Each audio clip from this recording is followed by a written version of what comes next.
Baik, bismillahirrahmanirrahim. Assalamualaikum warahmatullahi wabarakatuh. Waalaikumsalam warahmatullahi wabarakatuh. Selamat malam, salam sejahtera bagi kita semua. Terima kasih kepada sahabat-sahabat, rekan-rekan sekalian yang sudah berkenan hadir pada acara berbagi ilmu dan pengalaman. Ini sesi ketiga. Jadi sebenarnya ini kegiatan rangkaian dari berbagi ilmu dan pengalaman IKASA Jati, Ikatan Alumni SMP 1 Jatiwangi ini sesi yang ketiganya. Alhamdulillah pada sesi yang ketiga ini kita akan membahas ataupun sharing sesuatu yang lagi apa ya? Jadi sesuatu yang lagi memang kita hadapi saat ini, yaitu tentang COVID-19. Alhamdulillah sudah ada 3 narasumber yang hadir pada malam hari ini. Yang pertama yaitu Kang Asep Samsudiar, beliau ASN di Kementerian Keuangan dan kemarin memang mendapatkan ujian juga positif COVID dengan OTG ya, tanpa gejala. Kemudian ada Mas Rengga, ada Saputra, beliau di ASN di Kementerian SDM. Beliau juga sama tapi udah dari bulan April ya Mas Rengga ya? Maret April. Ya, saya keluar. Nah, kemudian yang ketiga ada Dr. Agus Faisal. Beliau salah satu dokter yang di rumah sakit yang ada di Bekasi. Baik, sahabat-sahabat sekalian. Jadi nanti runtutannya yang pertama akan ada paparan terlebih dahulu dari Dr. Agus terkait dengan COVID ini. Kemudian nanti kita akan mendengarkan sharing pengalaman dari Kang Asep. Kemudian yang ketiga kita akan dengarkan sharing pengalaman dari Mas Rengga. Mungkin yang pertama untuk paparan kepada Dr. Agus dipersilahkan. Ini sebelumnya mohon maaf nih. Ini baru pertama kali nge-zoom nih. Assalamualaikum warahmatullahi wabarakatuh. Assalamualaikum warahmatullahi wabarakatuh.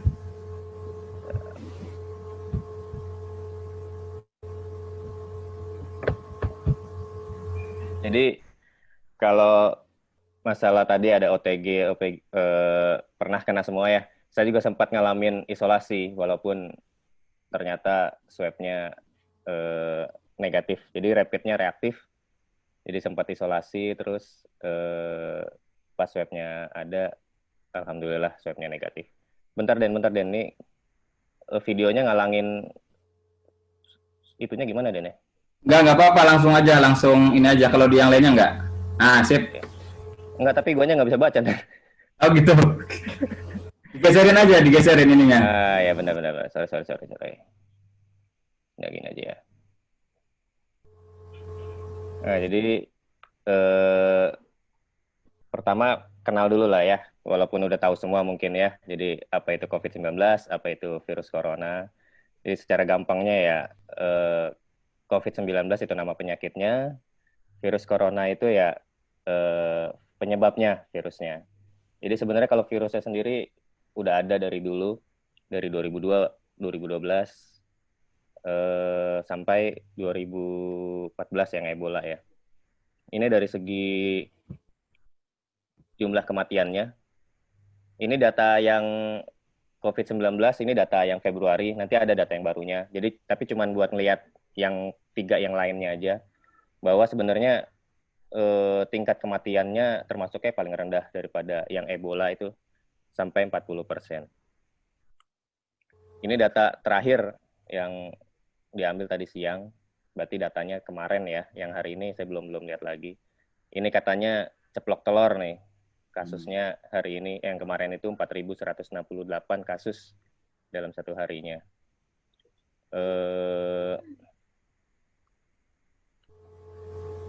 Jadi Kemenkes udah rubah nih Den, tentang OTG, ODP, PDP dengan istilah-istilahnya yang baru. Jadi ada kasus suspek, probable, kasus konfirmasi, ada kontak erat, ada pelaku perjalanan, discard, seleksi isolasi, dan kematian. Tapi mungkin kalau istilah-istilah ini saya sendiri yang jadi dokter aja di rumah sakit gitu ya. Mungkin kalau rumah sakit yang memang khusus COVID mungkin dipakai banget lah gitu ya. Kalau saya sendiri aja jarang pakai ini. Paling nggak suspek sama apa namanya udah positif atau enggaknya gitu ya. Jadi gejala COVID yang paling pertama ya biasanya demam, ada batuk, sesak nafas dari yang ringan sampai yang berat, ada yang sakit kepala. Tapi dari pengalaman di rumah sakit, yang paling pasien rata-rata ya paling banyak gitu yang labnya bagus, ronsennya bagus, tiba-tiba demamnya aneh, antara 6 hari, 7 hari gitu. Itu masih tinggi terus demamnya itu. Jadi kalau penyakit-penyakit yang lain, kalau kayak tipes kan demamnya ringan. Ada demam berdarah itu paling 3 hari, 4 hari, selanjutnya reda lah gitu ya. Kalau penyakit ini bisa sampai 6 hari itu masih tinggi terus, 39, 40. Itu beberapa kali nemuin lah. Wah ini jangan-jangan curiga nih bener. Pas di swab bener ternyata positif. Karena yang lainnya normal, ronsen dan lainnya normal. Satu lagi gejala yang banyak ditemuin anosmia. Anosmia termasuk teman-teman banyak gitu ya yang positif gejalanya anosmia. Jadi ada teman yang udah positif, dia bikin status anosmia, dan itu kebongkar semua teman-teman yang lain bahwa yang swabnya positif ngalamin hal yang sama ternyata. Jadi anosmia.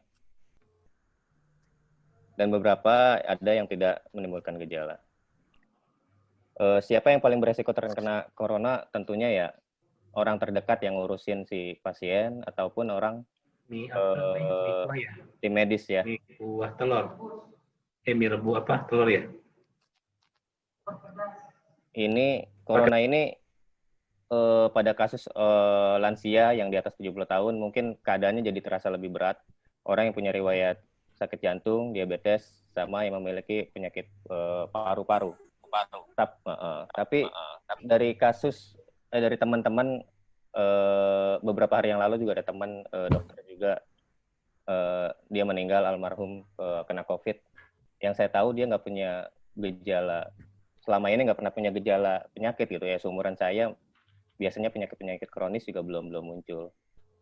Langsung masuk ICU, langsung almarhum meninggal. Ada satu lagi teman juga ini sekarang lagi dirawat di HCU, sama seumuran saya juga, dokter juga, COVID juga. Jadi kalau dibilang ini penyakit khusus yang berat itu khusus buat orang lansia dan orang yang punya penyakit, kalau menurut saya nggak juga gitu. Beberapa kasus di tempat istri kerja ada di anamnesa itu nggak ada penyakit sama sekali. Masih umur 20-an, nggak ada penyakit sama sekali. Dia kerja di restoran Jepang. Tiba-tiba ronsen pertama masih bagus, 4 hari kemudian ronsennya udah jelek. Dalam waktu 4 hari. Itu udah perbedaan sekali. Jadi kalau dibilang katanya COVID ini punya ada strain-nya juga. Ada strain-nya, ada yang ganas, ada yang ringan. Terus yang kedua adalah faktor dari jumlah. Jadi infeksi itu kan dari jumlah paparan, jumlah virusnya berapa banyak yang masuk, sama daya tahan tubuh kitanya seberapa kuat. Nah, itu yang mempengaruhi. Jadi kalau hanya berdasarkan yang punya pemberat aja paling yang meninggal, nggak juga gitu ya. Ini video sebenarnya cara infeksinya si virus, tapi kayaknya udah tahu semua ya dari droplet, makanya harus ada jarak 1 meter, kita lewatin aja.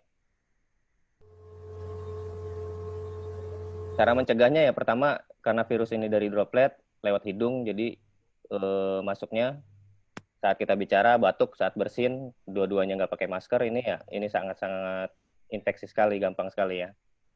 Jadi cara mencegahnya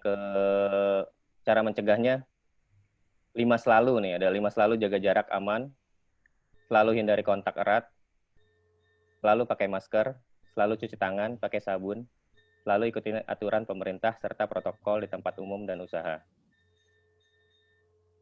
Ini udah yang nonton belum nih? Putar aja nggak apa-apa.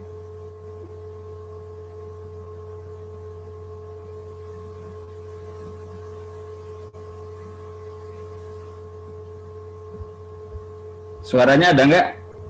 Dokter? Ada. Ikerasin aja coba.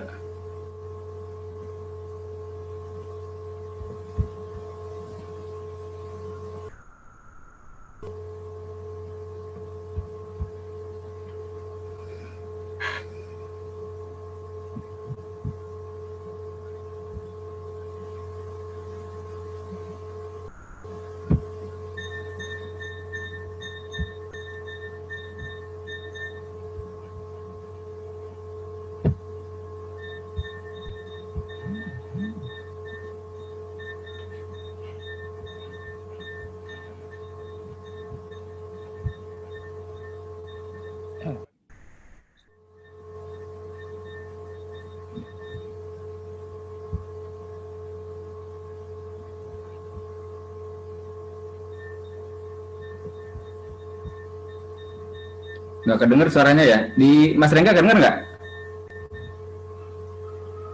Enggak masuk suaranya. Hmm. Kayaknya apa namanya share soundnya belum diklik kayaknya. Oh, share sound-nya ya, advance sharing ya. Komputer soundnya. Hmm.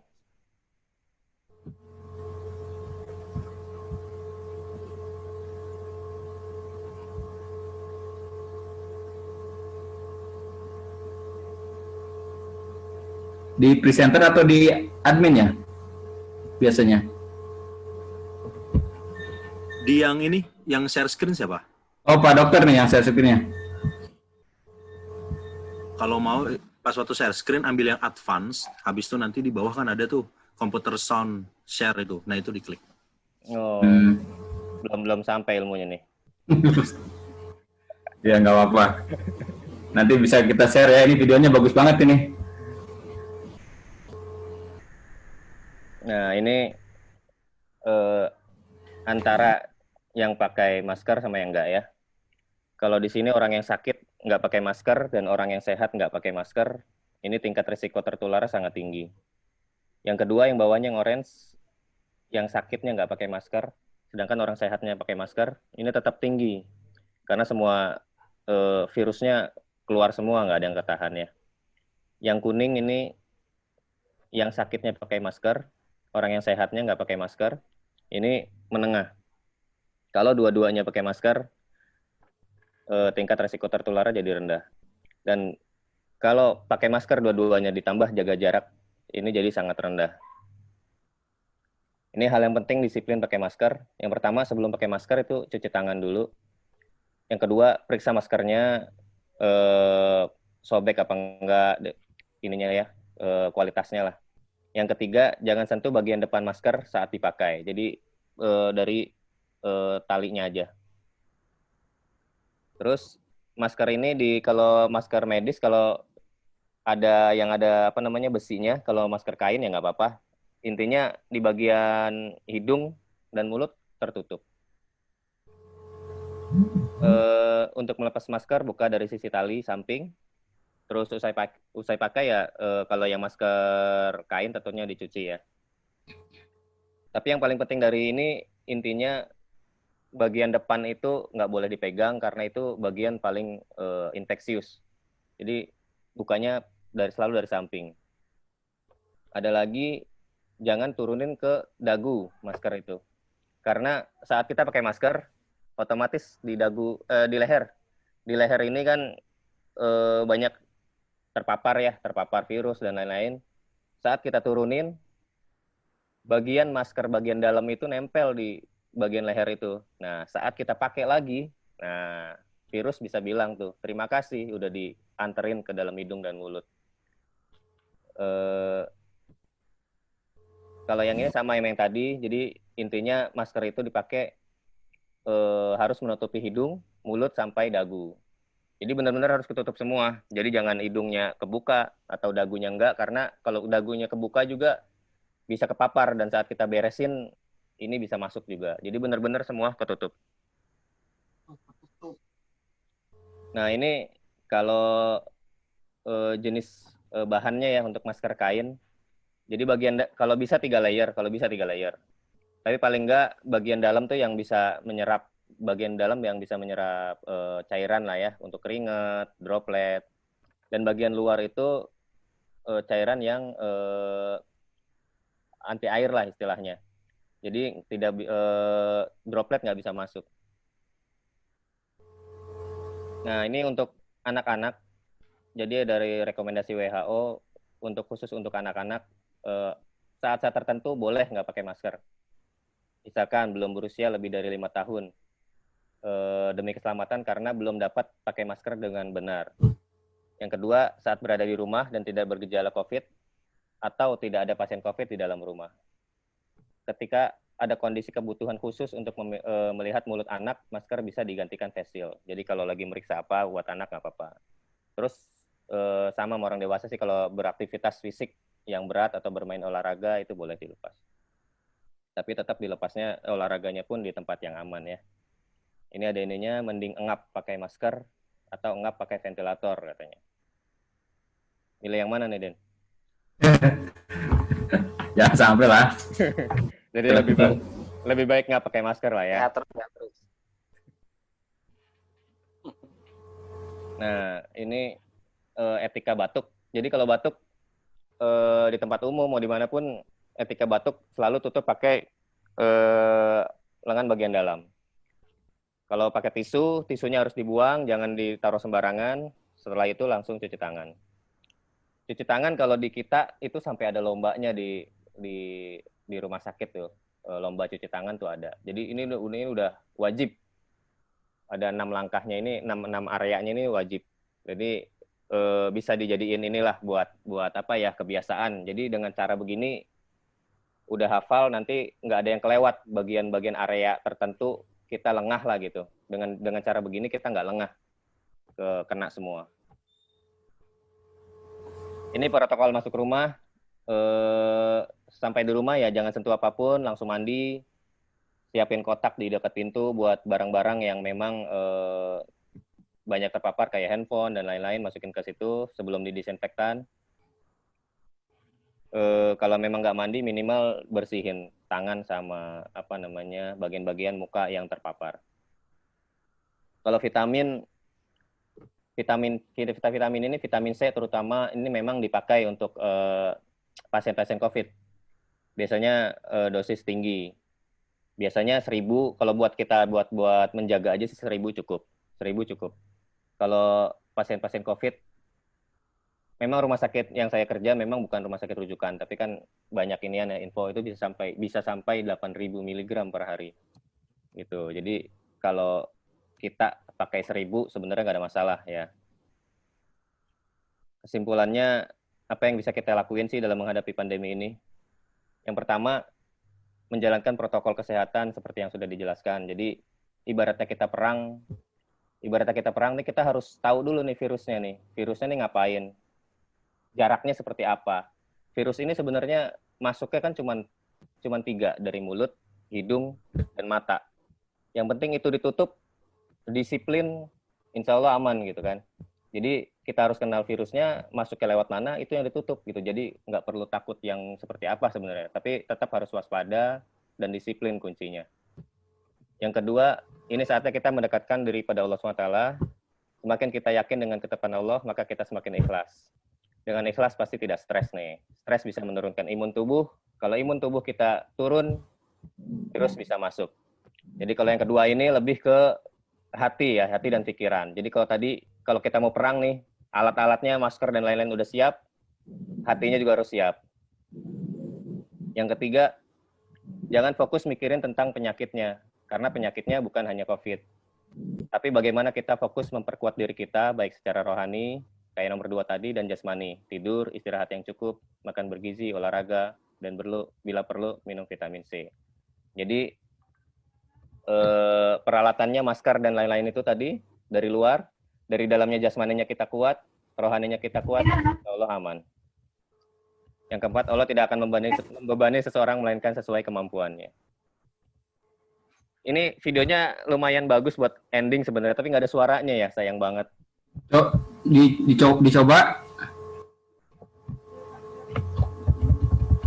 Gimana ya? Setting suaranya ya. Nah, pas waktu mau share screen, itu kan di bawah ada share computer sound. Berarti dari ulang ya? Di stop dulu kali ya? Gimana? Ya, coba di stop dulu. Habis itu nanti share screen. Nanti di bawah ada tuh share computer sound. Nah, itu di tick. Aduh, gimana ya?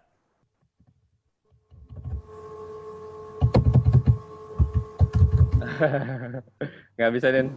Nggak bisa. Gua nanti. Di ini dulu, di stop dulu ini ya. Apa namanya? Share screen-nya di stop dulu. Di close aja berarti. Sambil belajar. Dari Kang Denny nih. Kang Denny di stop dulu coba ini ya. Siapa namanya? Agus. Yang share screen-nya Pak Dokter di stop dulu. Habis itu nanti Pak Dokter share screen ulang gitu. Nanti di bawah tuh ada tuh share computer sound-nya. Nah, itu tinggal diklik. Coba. Oh, ini share. Gak mau ya?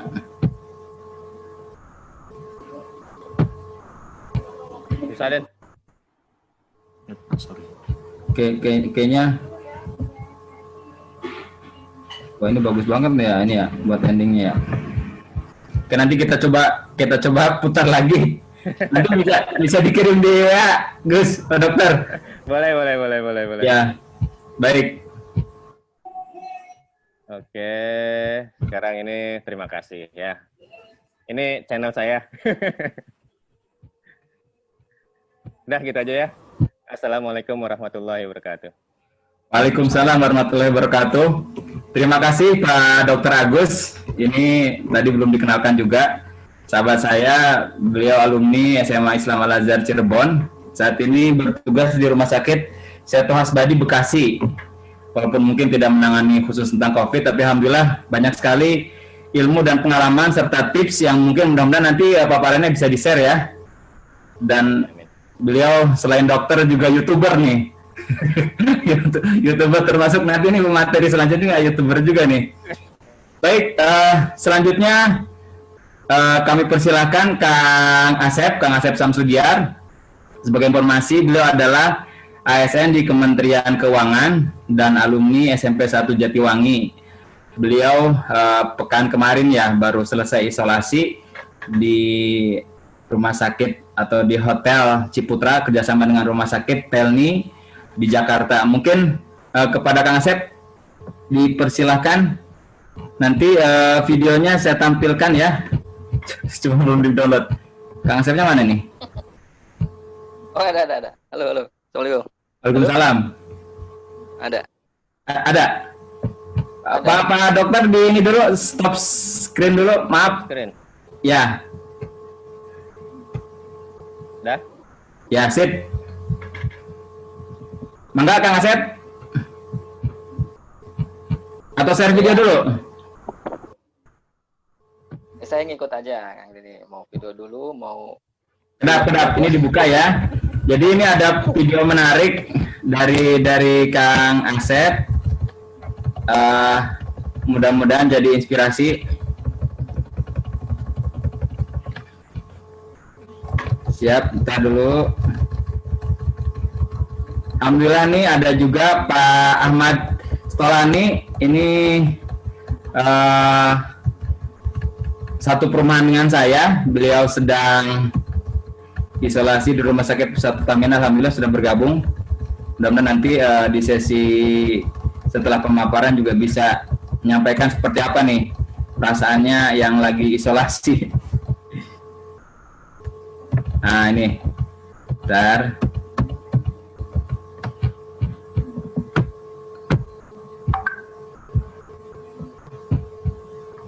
Oke.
Oke, itu tadi terdengar suaranya ya?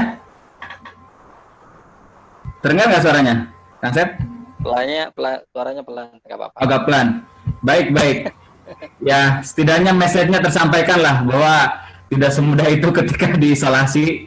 Ya, kepada Kang Asep silakan waktu 15 sampai 20 menit.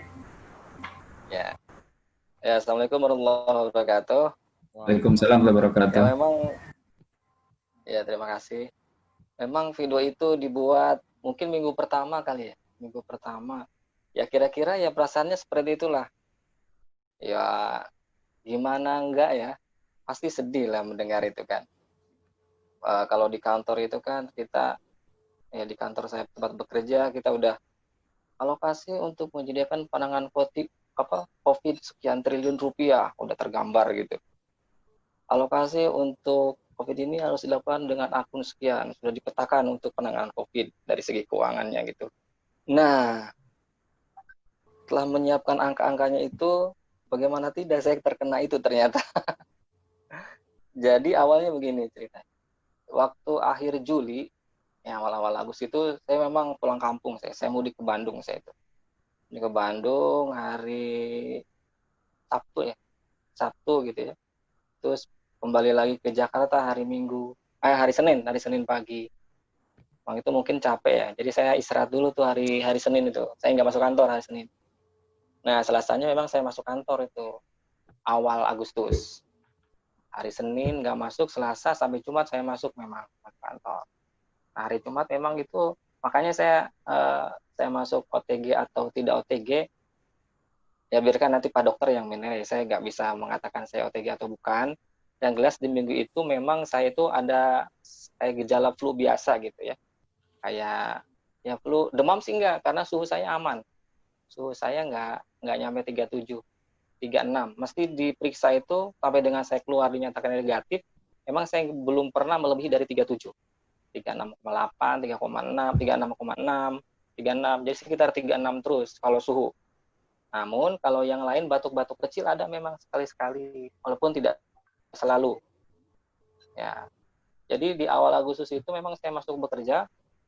Nah, waktu hari Senin tanggal 10 Agustus, nah itu terdengar kabar bahwa salah satu sahabat kami di kantor itu ada yang meninggal dunia karena positif COVID. Nah, saya berhitung ke belakang, saya ketemu nggak di kantor? Atau jangan-jangan yang bukan di kantor, atau jangan-jangan di perjalanan gitu ya. Nah, saya juga nggak bisa memastikan saya tertularnya di mana. Nah, yang jelas, tanggal 10 Agustus itu, salah satu sahabat kami meninggal dunia karena positif COVID. Nah, itu saya share juga ke teman-teman, ke alumni, ke grup, salah satu sahabat kami terkena gitu ya, dan meninggal. Nah, hari Selasa tanggal 11 Agustus itu, seluruh karyawan di lantai kami itu, di lantai 4, kebetulan yang semua di ini di rapid. Nah, tanggal 11, yang ternyata ada 33 yang reaktif termasuk saya di situ. Ada yang reaktif tanggal 11 termasuk saya, 33 orang reaktif tanggal 11. Nah, besoknya langsung di swab. Dari 33 orang itu yang di swab dan 14 orang itu positif, termasuk saya gitu. Keluarnya positif itu bukan hari Rabunya, bukan, tapi hari Jumat, tanggal 14 Agustus. Jadi ada berapa hari itu? Rabu, Kamis, Jumat, ada 3 harian. 3 hari, hari Jumat itu keluar hasilnya dan saya dinyatakan positif setelah swab tanggal 12. Nah, di tanggal 12 itu, di tanggal 14 Agustus itu, saya harus memutuskan apakah isolasi di rumah atau di luar. Di luarnya itu, pilih waktu itu, boleh di Wisma Atlet, kalau di Jakarta ya, atau satu lagi ada yang di rumah sakit kerjasama dengan ada mungkin hotel ya. Nah, waktu itu kantor kami itu memilih yang ada di hotel itu. Kebetulan kerjasama antara RS Pelni dengan Ciputra. Jadi saya hari Jumat itu malam segera berangkat ke tempat isolasi mandiri di Hotel Ciputra. Saya juga waktu itu ya Mesti kaget lah, panik apa yang harus dipersiapkan isolasi. Kenapa saya mengusulkan untuk segera keluar dari rumah? Kenapa tidak di rumah? Karena waktu itu kan isolasi di Jakarta memperbolehkan isolasi di rumah. Waktu itu saya memutuskan untuk isolasi mandiri di luar rumah, Wisma Atlet atau di hotel itu ya, di RS Pelni lah, kerjasama dengan Ciputra. Kenapa itu dilakukan? Karena dengan pertimbangan supaya tidak menulari di keluarga, supaya keluarga tidak tertular, gitu ya. Makanya harus di luar. Nah, tapi beritanya gini, kita kembali lagi waktu tanggal 11 reaktif itu, kita juga keluarga saya itu dirapid juga. Tanggal 12 keluarga tuh tanggal 12 dirapid, hasilnya non reaktif. Hasilnya non reaktif dan saya yakin reaktif berarti baik. Mudah-mudahan dan saya harus keluar dari rumah supaya nggak tertular. Nah, setelah saya keluar tanggal 14 positif, saya sempat keluar sebenarnya tanggal 14 pagi itu mengantarkan istri saya di swab. Di swab ya. Swab di kantor ya, dengan rumah sakit. Saya lupa rumah sakitnya. Dengan optimis bahwa hasilnya akan negatif gitu. Ternyata setelah saya berangkat tanggal hari Jumat, hasil swab istri saya itu keluar hari Minggu setelah saya isolasi Jumat, Sabtu, Minggu, 2 malam lah ya, malam Sabtu sama malam Minggu. Nah, minggunya itu istri saya itu swab istri saya keluar hari Minggu. Ternyata hasilnya positif juga. Ternyata istri saya tuh positif juga. Padahal reaktif rahasia rapidnya non reaktif. Wah, naik. Nah, itu tuh manajemen hati harus digunakan gitu ya. Walaupun memang sulit ternyata di minggu pertama itu, aduh, bayangkan salah satu sahabat kami di kantor itu meninggal. Saya di rapid, hasilnya reaktif, di swab hasilnya negatif. Seperti saya akan nomor urutan berikutnya gitu loh. Yang sudah dibayangkan gitu, seolah-olah ya seperti itu. Tapi itu yang saya rasakan gitu ya. Ditambah keluarga juga positif. Wah, ini apa? Saya udah isolasi di luar, keluarga di rumah, ternyata istri saya positif. Tapi ya ini jalannya. Tidak mudah memang menjalani itu. Saya minggu pertama itu gejala mungkin ada batuk ya. Masih ada batuk. Kalau sakit kepala mungkin sekali-kali nih, kayak di belakang kepala itu mungkin ada sakit kepala itu. Tapi sekali-sekali nggak sering. Sekali-sekali itu. Minggu pertama seperti itu. Di masuk hari Jumat kedua di swab, hasilnya masih positif. Oke, mungkin butuh waktu lagi. Minggu kedua pun masih seperti itu.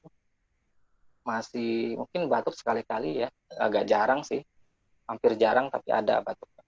Sakit kepala pun sama.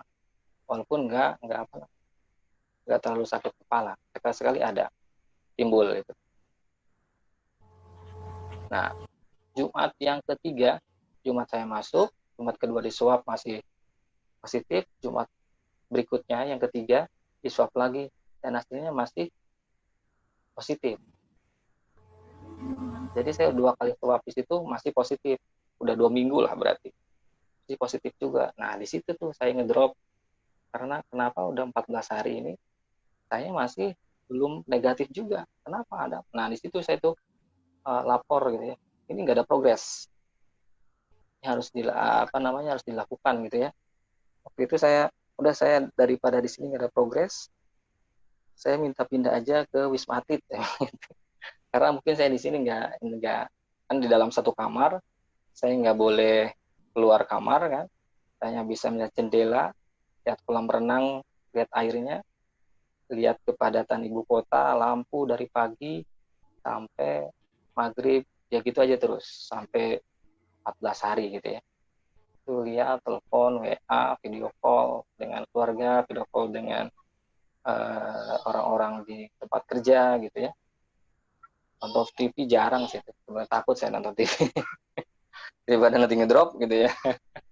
Jadi jarang saya nonton TV. Paling, nah jarang apa berita-berita nasional itu jarang saya lihat karena takut mempengaruhi apa mental gitu ya. Nah, setelah hari ke-14, hari 15 itu memang saya agak down karena saya kecewa kenapa hari ke-14 masih positif. Terlebih memang keluarga juga belum aman gitu ya. Keluarga juga di rumah masih masih mengalami apa namanya masih jalani isolasi juga di rumah. Gitu kan. Nah, terus hari ke-15, 16 memang saya down. Udah itu saya ini dada saya sebelah kiri sakit. Dada saya sebelah kiri sakit. Ini. Saya lapor ke suster saya ya, ke dokternya, ini dada saya sakit, saya sesak ini, gitu kan. Udah gitu saya lapor hari Minggu, saya lapor, Senin katanya mau diperiksa dokter. Jadi besoknya hari Seninnya diperiksa dokter. Dokter, nah waktu itu ini dulu ditanya-tanya dulu, sakit, sesak, atau ada tekanan di dada. Nah ini yang saya nggak bisa bedakan. Kata dokternya, kalau sesak itu seperti kayak tenggelam, nggak bisa bernapas, itu sesak. Tapi kalau di sebelah kiri ada tekanan itu bukan sesak katanya gitu.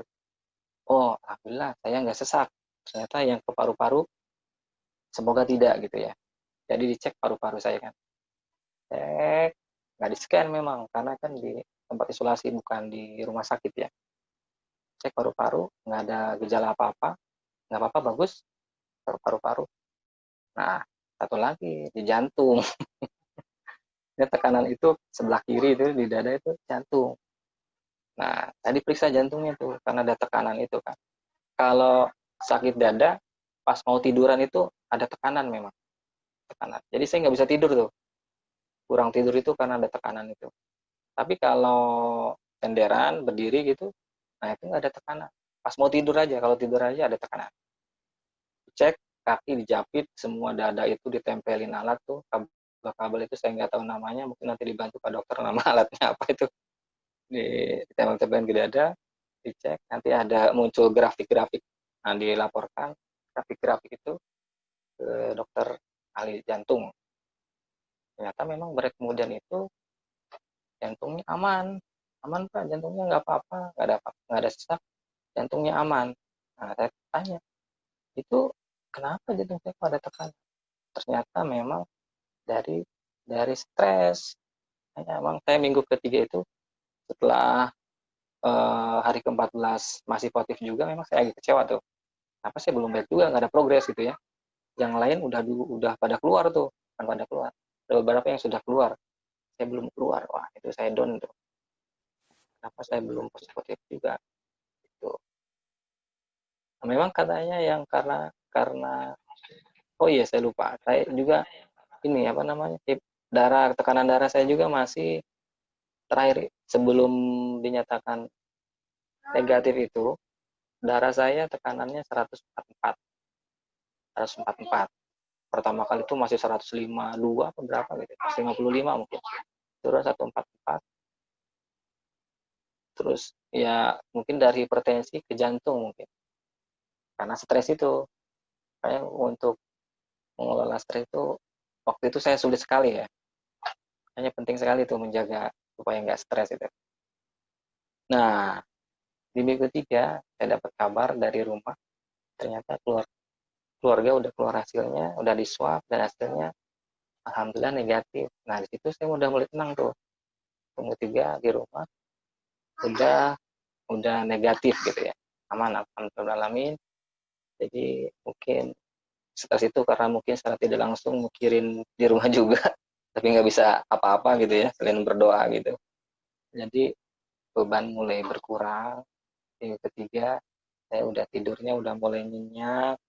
Tiap hari itu ya dari mulai bangun tidur ya pagi-pagi sholat biasa, sarapan, terus berjemur sama senam juga ya lewat YouTube, senam-senam aja. Pokoknya bergerak jangan sampai diam, istirahat, kalau ada makanan, sholat, tiap hari begitu. Tiap hari begitu sampai hari Senin. Hari Senin hari ke berapa? Hari 23 mungkin. Hari 23 saya di swab lagi. Memang sebelum di swab itu ada peristiwa apa kejadian gitu ya. Sebelum di swab itu satu, tidur saya udah mulai bagus. Biasanya saya kebangun 3 kali itu. Kalau malam itu kebangun 3 kali. Susah tidur, nyenyak itu susah. Tapi setelah mungkin tingkat stresnya berkurang gitu ya, terus saya udah mulai nyenyak tuh, udah tenang, nggak kebangun tuh. Terus saya waktu sebelum swab itu bersin berapa kali tuh, bersin mungkin ada 8 kali gitu ya. Biasanya nggak bersin saya tuh, ketika bersin aja bersin, aduh kok saya bersin lagi nih, jangan flu-nya masih gitu ya. Saya nggak tahu itu mungkin bersin membuang virus atau apa gitu ya, tapi yang jelas bersin saya bersin. Terus maaf di sini agak agak sakit perut, terus saya kebuang virusnya kali. Tapi biasanya nggak bagus, tiba-tiba pas buang air besar gitu ya, kebuang mungkin sakit perut, kebuang, bersin beberapa kali. Terus di hidung itu kayak ada yang jatuh gitu ya. Biasanya kan kayak hidung itu kayak kering gitu. Tiba-tiba ada yang kayak jatuh dari hidung gitu. Tiba-tiba kayak menyatu dengan tenggorokan. Terus saya buang gitu ke stafel, saya buang. Ya, seolah-olah gitu ya. Ini kayak kebuang gitu. Bersin, terus dari hidung ada yang jatuh ke saluran tenggorokan, saya buang. Terus dari saluran pencernaan mungkin kebuang juga gitu. Nah, sebelum disuap hari Senin itu. Terus saya disuap hari Senin. Ternyata dikabarin, alhamdulillah hasilnya sudah negatif di minggu ketiga itu. Lebih dari 21 hari sebenarnya. Hari 23 disuap hasilnya negatif. Alhamdulillah, bersyukur ya. Saya sampaikan ke keluarga, di rumah, di orang tua gitu ya, sampaikan ke kantor belum, karena saya belum terima hasil suratnya, saya belum terima secara tertulisnya, cuma dari kabar saja dari WA kalau hasilnya sudah negatif. Nanti akan disampaikan ke tim dokternya, ke tim dokternya apakah saya diperkenankan untuk langsung pulang atau tidak. Saya tunggu besoknya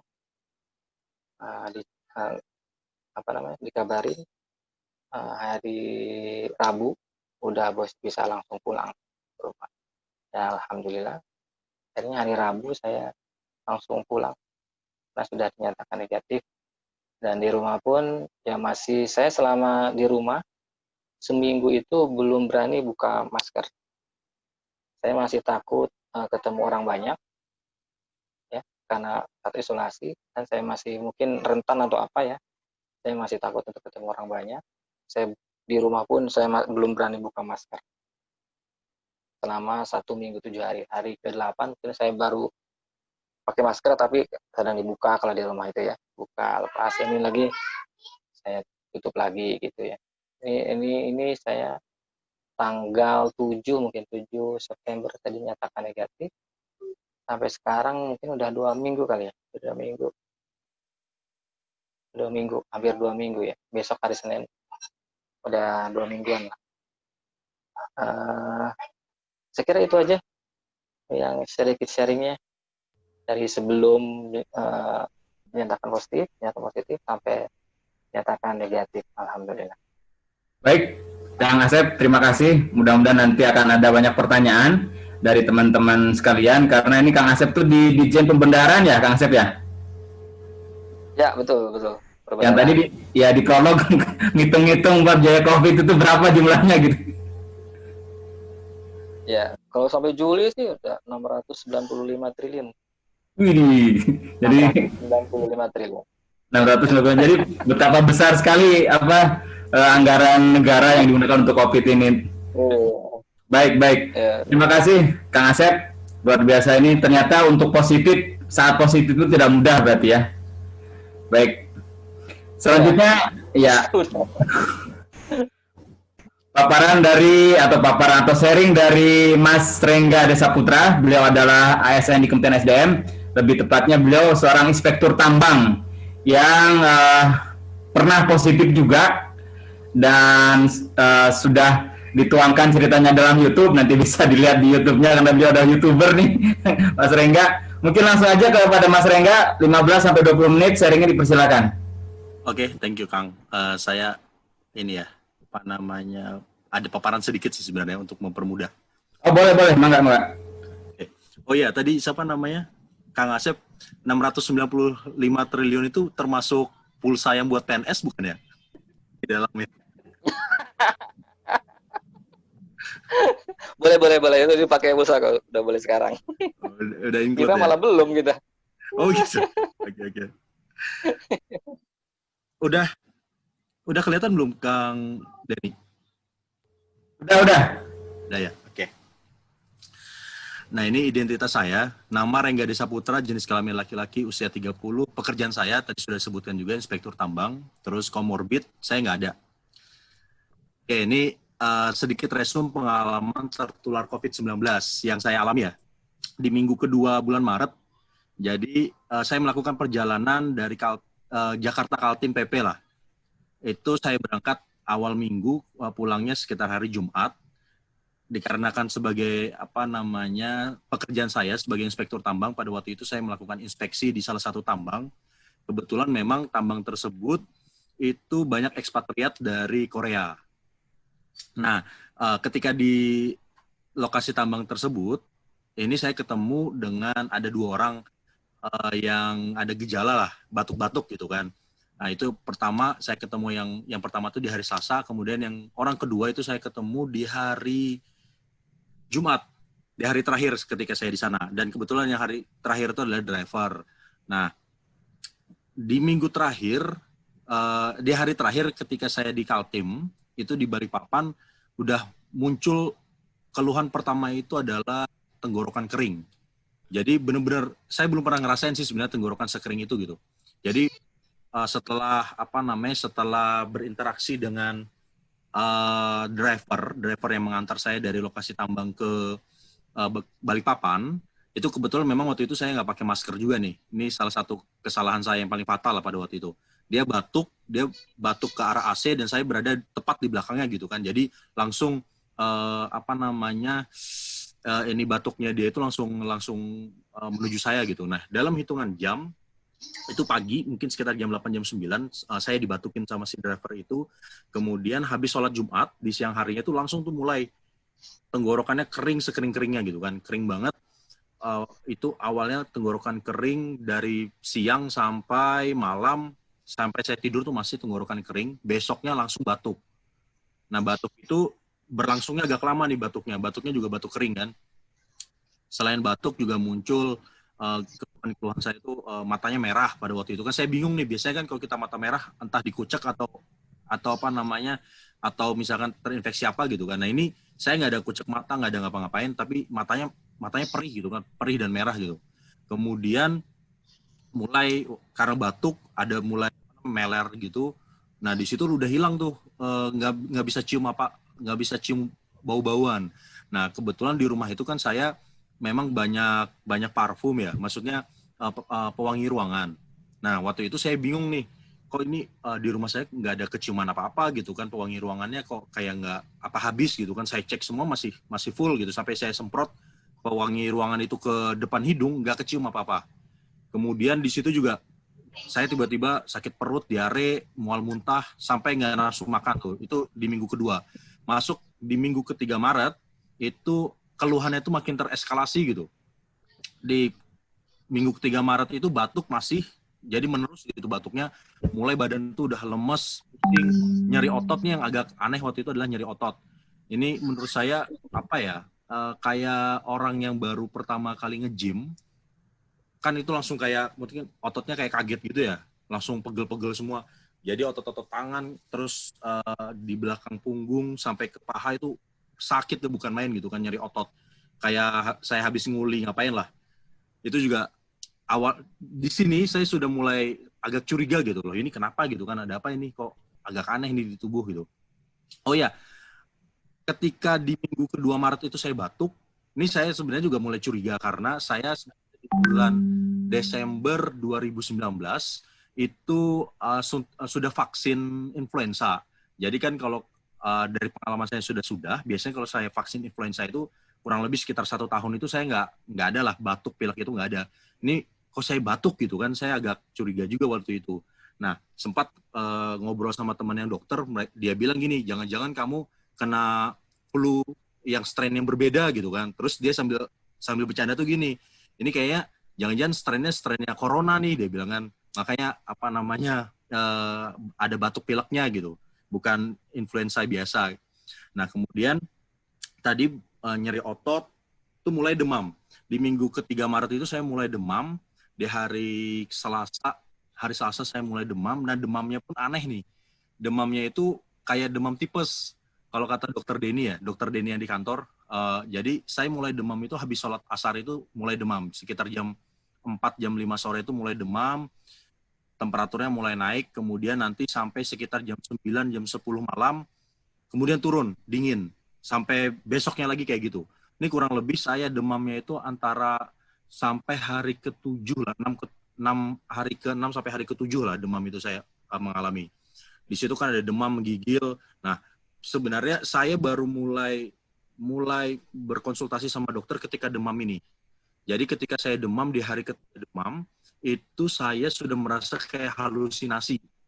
Nah, ketika halusinasi, waktu tidur saya merasa halusinasi gitu kan. Badannya udah panas, wah ini sesuatu yang ini nih saya bilang kan, ada sesuatu yang aneh nih, nggak benar nih, sudah demamnya udah lumayan tinggi lah sampai halusinasi kan. Terus saya kontak lah dokter kantor, namanya kebetulan dokter Denny juga namanya. Nah dia kasih lah waktu itu obat, diresepin antibiotik. Ini saya tulis ini Cefixim 200 mg, terus Sanmol sama Silex karena saya masih batuk juga. Sama dikasih suplemen vitamin C dan lain sebagainya itulah.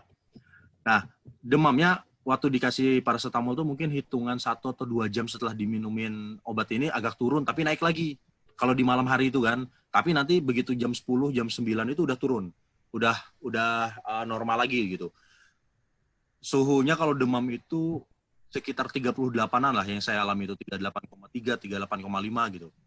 Kemudian akhirnya sampai di hari ke-6 demam, waktu itu sama dokter Denny diminta gini, coba kita lihat ya kalau sampai di hari ke-6 ini masih demam juga, besok kamu cek darah lengkap sama ambil ronsen toraks katanya kan, karena saya terus-terusan batuknya nggak berhenti-berhenti itu. Akhirnya sampai di hari ke-6 itu masih demamnya. Jadi awalnya dokter Denny curiganya mungkin saya tipes atau demam berdarah katanya gitu kan. Terus oke lah, di hari Senin di minggu keempat itu akhirnya saya ke Prodia gitu, ngambil cek darah lengkap sama ronsen toraks. Nah, dari hasil cek darahnya, kan hasilnya keluar siang itu juga kan. Hasil cek darahnya aman lah, nggak ada masalah gitu. Tapi dia dari ronsen toraks, di situ keterangan dari dokternya, keterangan dari Prodia itu adalah pneumonia gitu. Jadi sudah muncul fleks putih di paru-paru saya. Nah akhirnya sama dokter Denny, saya diminta untuk konsultasi dengan spesialis paru untuk berkonsultasi mengenai pneumonia yang yang ditemukan gitu. Akhirnya ketika saya ke dokter dikasihlah resep nih azitromisin, Imunos, Ventolin, Expectorant, paracetamol sama Transfulmin balsam lah. Itu resep yang diberikan ke saya. Itu di hari Senin minggu ke-4 Maret. Kemudian masuk di awal April, setelah saya konsumsi resep tadi sudah diberikan, itu demamnya udah turun tuh. Itu kan tadi hari Senin, Selasa, Rabu, Kamis, sampai Jumat itu sudah turun. Kemudian sama dokter Denny saya diminta ke kantor gitu kan. Ternyata pas di kantor saya diminta untuk rapid test. Kebetulan kantor ada melakukan pembelian rapid test kit gitu. Nah ketika di rapid test, di situ reaktif sayanya. Jadi kan ada 2 ya, IgM sama IgG. IgM-nya itu non-reaktif, IgG-nya yang reaktif. Kemudian karena rapid test-nya itu reaktif, akhirnya saya diminta untuk melakukan swab. Waktu itu saya melakukan swab pertama, itu di RSCM, dan hasilnya itu positif lah. Jadi di tanggal 6 April saya swab, hasilnya keluarnya tanggal 9. Nah, di tanggal 9 April itu, ketika saya sudah dinyatakan terkonfirmasi positif COVID-19, akhirnya awalnya sama dokter Denny kan saya diminta, ini kamu mungkin isolasinya di rumah aja gitu kan. Atau kalau mau ke rumah sakit rujukan. Nah, waktu itu saya pikir kalau misalnya di rumah agak cukup riskan, baik itu untuk saya sendiri ataupun untuk orang-orang di sekitar lah. Biarpun saya kondisi pada waktu itu memang lagi sendiri di rumah, keluarga lagi keluar kota semua dari bulan Februari, tapi saya masih khawatir, ini kan karena status saya positif dan infeksius gitu kan, saya khawatir secara tidak langsung mungkin saya berinteraksi dengan tetangga atau jangan-jangan nanti saya menulari tetangga atau security di komplek gitu. Nah, tentu ini kan bukan pilihan yang yang menurut saya bukan pilihan yang bijak lah.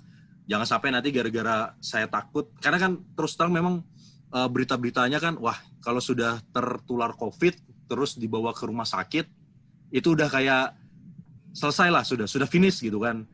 Tinggal tunggu aja untuk dikuburnya, kayak pocongnya dikasih plastik lah, pokoknya nggak ada yang tahu akan dikubur kayak gimana gitu kan, akan sendirian lah. Itu kan sudah benar-benar aduh stres banget lah waktu itu saya.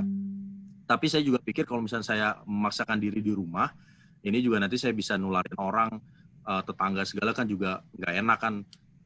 Pasti saya takutnya malah jadi penyesalan di belakang gitu. Ya udahlah, akhirnya waktu itu saya konsultasi. Awalnya saya mau ke rumah sakit rujukan di rumah sakit RSUD Pasar Minggu, tapi kemudian sama kenalan dokter di sana diminta, kamu jangan deh ke sini gitu kan. Soalnya kalau di sini takutnya nanti kamu stres. Kamu mending coba ke Wisma Atlet Kemayoran aja gitu. Jadi kalaupun nanti misalkan ada perburukan, dia bilang kan, rumah sakit rujukan itu nggak boleh nolak kalau yang rujuk itu dari Wisma Atlet. Akhirnya oke lah, saya ke Wisma Atlet gitu. Dengan segala pikiran yang tadi udah pikiran buruk lah gitu kan. Karena bayangannya adalah isolasi di rumah sakit, biarpun ini Wisma Atlet, pasti wah nanti dikunci nih di kamar gitu kan, dikunci habis itu diinfus dan lain sebagainya. Karena waktu itu kan awal-awal dibuka nih rumah sakit darurat COVID Wisma Atlet ini. Jadi nggak banyak informasi yang didapatkan mengenai apa yang ada di sana gitu. Nah, sampai minggu kedua April ini saya masih batuk sebenarnya. Jadi batuk saya itu masih menerus gitu. Tapi memang keluhan-keluhan yang lain itu sudah mulai hilang. Termasuk penciuman saya sebenarnya sudah mulai kembali di sini. Saya sudah bisa mencium lagi. Nah, ketika di Wisma Atlet itu saya mendapatkan terapi berupa obat-obatan, tapi hanya untuk dosis 5 hari pertama. Itu saya diberikan kloroquine, terus antibiotiknya levofloxacin sama oseltamivir, dan beberapa suplemen lah kayak vitamin C dan lain sebagainya. Kemudian di minggu ketiga April itu saya masih batuknya masih terus gitu kan. Nah, ini foto kamar saya ketika saya diisolasi di sana. Saya dapat kamar di satu unit yang ada, satu unit itu ada 2 kamar, ada kamar yang besar sama kamar yang kecil. Nah, saya dapat kamar yang agak besar, di mana di situ ada 2 kasur, tapi cuma sendiri aja yang nempatin di sini. Jadi biarpun ada 2 kasur, cuma saya sendiri gitu yang nempatin. Kemudian di minggu ketiga April, keluhan batuk itu masih muncul. Saya dilakukanlah swab kedua. Tadi kan swab pertama di tanggal 6 April, swab kedua ini dilakukan di Wisma Atlet pada tanggal 20 April. Kemudian saya dilakukan juga cek darah dan ronsen. Terapi yang diberikan ke saya, obat yang tadi kloroquine dan kawan-kawan itu udah nggak dikasih lagi, tapi suplemen seperti vitamin C ataupun vitamin-vitamin yang lain masih dikasih nih. Nah, hasil swab kedua ini itu keluarnya pada waktu itu tidak dalam hitungan hari. Jadi hitungannya minggu nih. Di minggu pertama Mei saya baru mendapatkan hasil swab dari pertama saya. Nah, di mana hasil swab yang pertama di Wisma Atlet atau swab kedua lah untuk saya, itu hasilnya tuh negatif. Itu baru saya dapatkan di tanggal 7 Mei. Jadi di swabnya tanggal 20 April, hasilnya baru saya dapatkan di tanggal 7 Mei. Nah, kemudian karena hasil swabnya sudah negatif, kemudian hasil ronsen juga sudah bagus gitu kan, maksudnya flagnya tuh sudah jauh berkurang lah kalau kata dokternya. Akhirnya saya pada waktu itu sudah diizinkan untuk pulang, dan sebelum pulang dilakukan swab ketiga.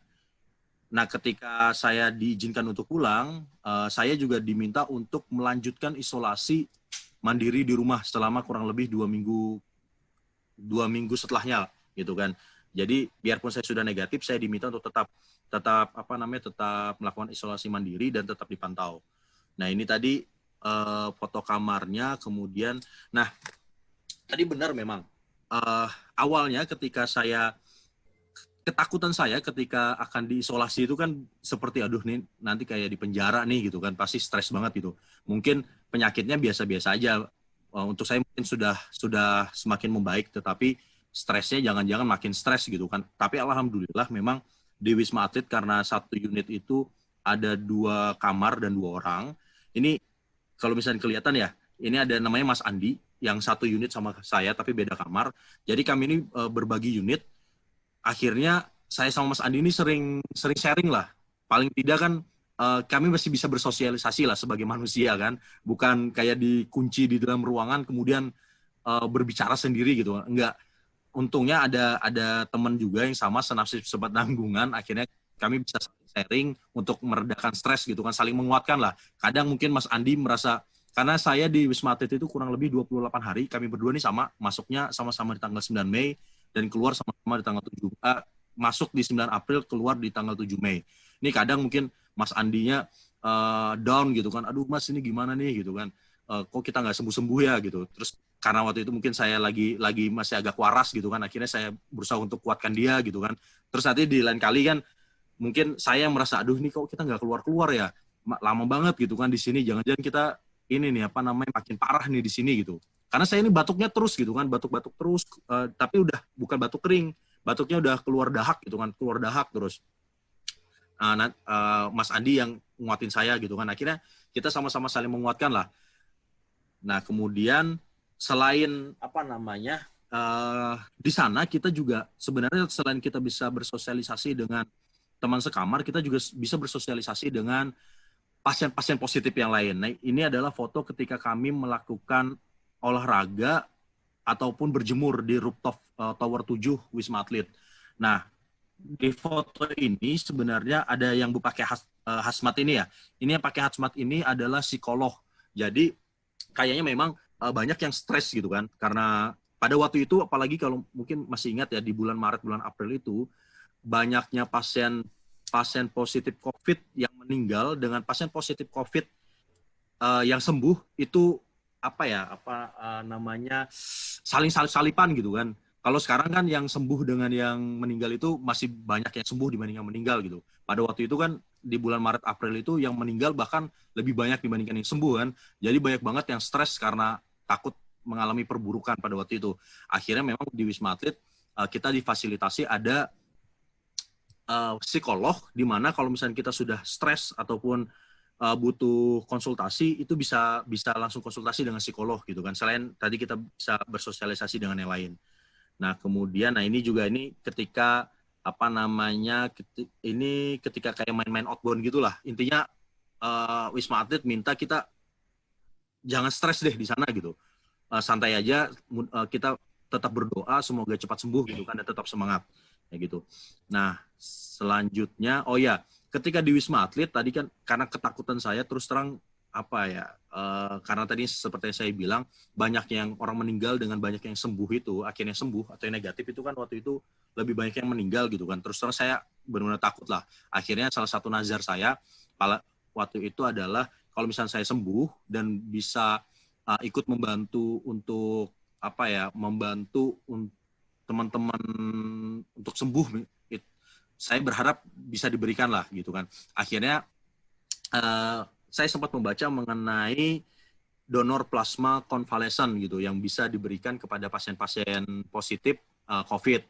Nah akhirnya waktu itu saya sudah bernazar kalau misalnya saya sembuh saya pengen bisa donor gitu, donor plasma. Akhirnya alhamdulillah saya masih diberikan umur, dan setelah saya dinyatakan sembuh dan negatif, ini awalnya kan saya masih bingung nih kan gimana caranya merealisasikan nazar saya pada waktu itu gitu. Sampai akhirnya ketika mau masuk kantor, kami kan ada sip-sipan ya di Minerba itu ada sip-sipan WFO. Ketika akan WFO, kami diwajibkan untuk melakukan rapid. Nah, saya sudah negatif kan, kemudian 14 hari yang tadi saya diminta untuk isolasi di rumah juga sudah lewat, akhirnya saya bisa untuk masuk kantor lagi gitu kan. Untuk bekerja di kantor, karena ada beberapa pekerjaan yang memang tidak bisa ditinggalkan di kantor. Akhirnya saya masuk kantor, sebelum masuk kantor, saya diminta untuk rapid. Nah, ketika di rapid, ternyata IgG atau imunoglobulin G saya itu masih reaktif. Nah, akhirnya saya diinformasikan pada waktu itu kan, kalau misalkan IgG reaktif itu adalah salah satu tanda bahwa antibodi di tubuh itu masih ada. Dan salah satu syarat untuk donor plasma adalah masih adanya IgG tersebut gitu. Akhirnya dikarenakan IgG saya masih ada, saya berusaha untuk mencari tahu gimana caranya supaya saya bisa melakukan donor plasma, sebagaimana nazar yang sudah saya lakukan pada waktu masih sakit ya. Nah, kebetulan pada itu adalah jalannya.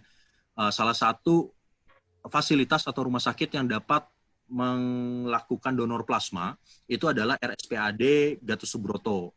Nah, kemudian saya hubungilah dokter di RSPAD Gatot Subroto untuk meminta bagaimana nih supaya saya bisa melakukan donor plasma. Ini saya setelkan video sedikit ya, Kang Denny ya. Boleh ya. Ini mungkin Pak Asep, sorry. Mungkin nanti ini Pak Asep nanti siapa tahu mau donor plasma juga kan? Bisa? Kayaknya. Ya. Belum lah. Ya, sip. Nah, ini video untuk bisa jadi donor plasma. Belum muncul gambarnya. Kelihatan ya? Oh ya.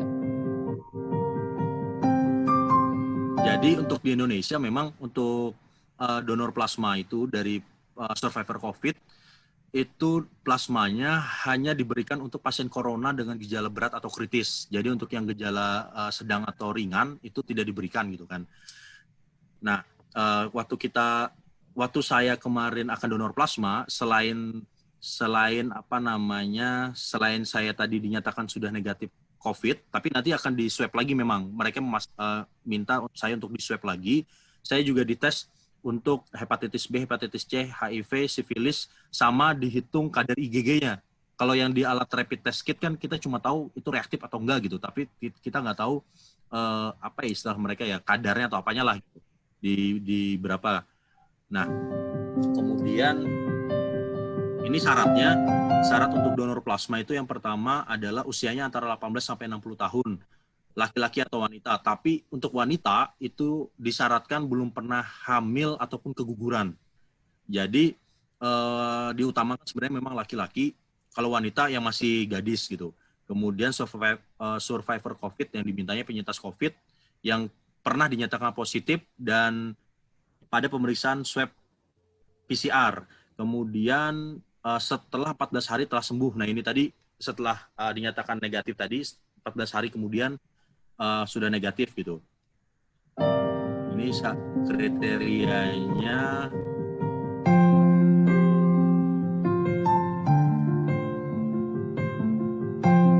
Nah ini bagaimana cara mendonor? Pertama, pelajari kriteria tadi, yang tadi ada 3 kriteria. Kemudian daftarkan diri, menghubungi dokter, menghubungi nomor di bawah ini jika memenuhi kriteria. Nah di sini ada nomornya, ada dokter Martina Lili dan ada 3 dokter lah yang bisa dihubungi untuk janjian.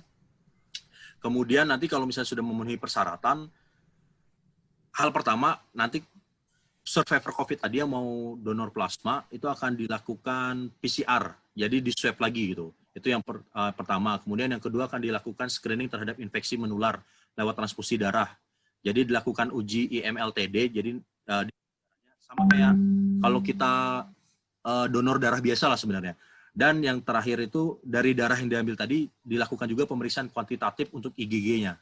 Jadi mau dilihat berapa sih IgG-nya gitu kan. Karena memang ada juga beberapa pasien yang ketika dia sembuh IgG-nya sudah nggak ada juga. Jadi bisa dibilang antibodinya, IgG-nya ini sudah habis ketika dia masih positif gitu kan. Mungkin masih virusnya masih ada, jadi tubuhnya sudah menghabiskan seluruh IgG yang dimiliki untuk menyembuhkan tubuhnya gitu. Nah, kebetulan saya mungkin masih ada sisa lah yang akhirnya bisa saya donorkan untuk pasien yang kritis ataupun gejala berat.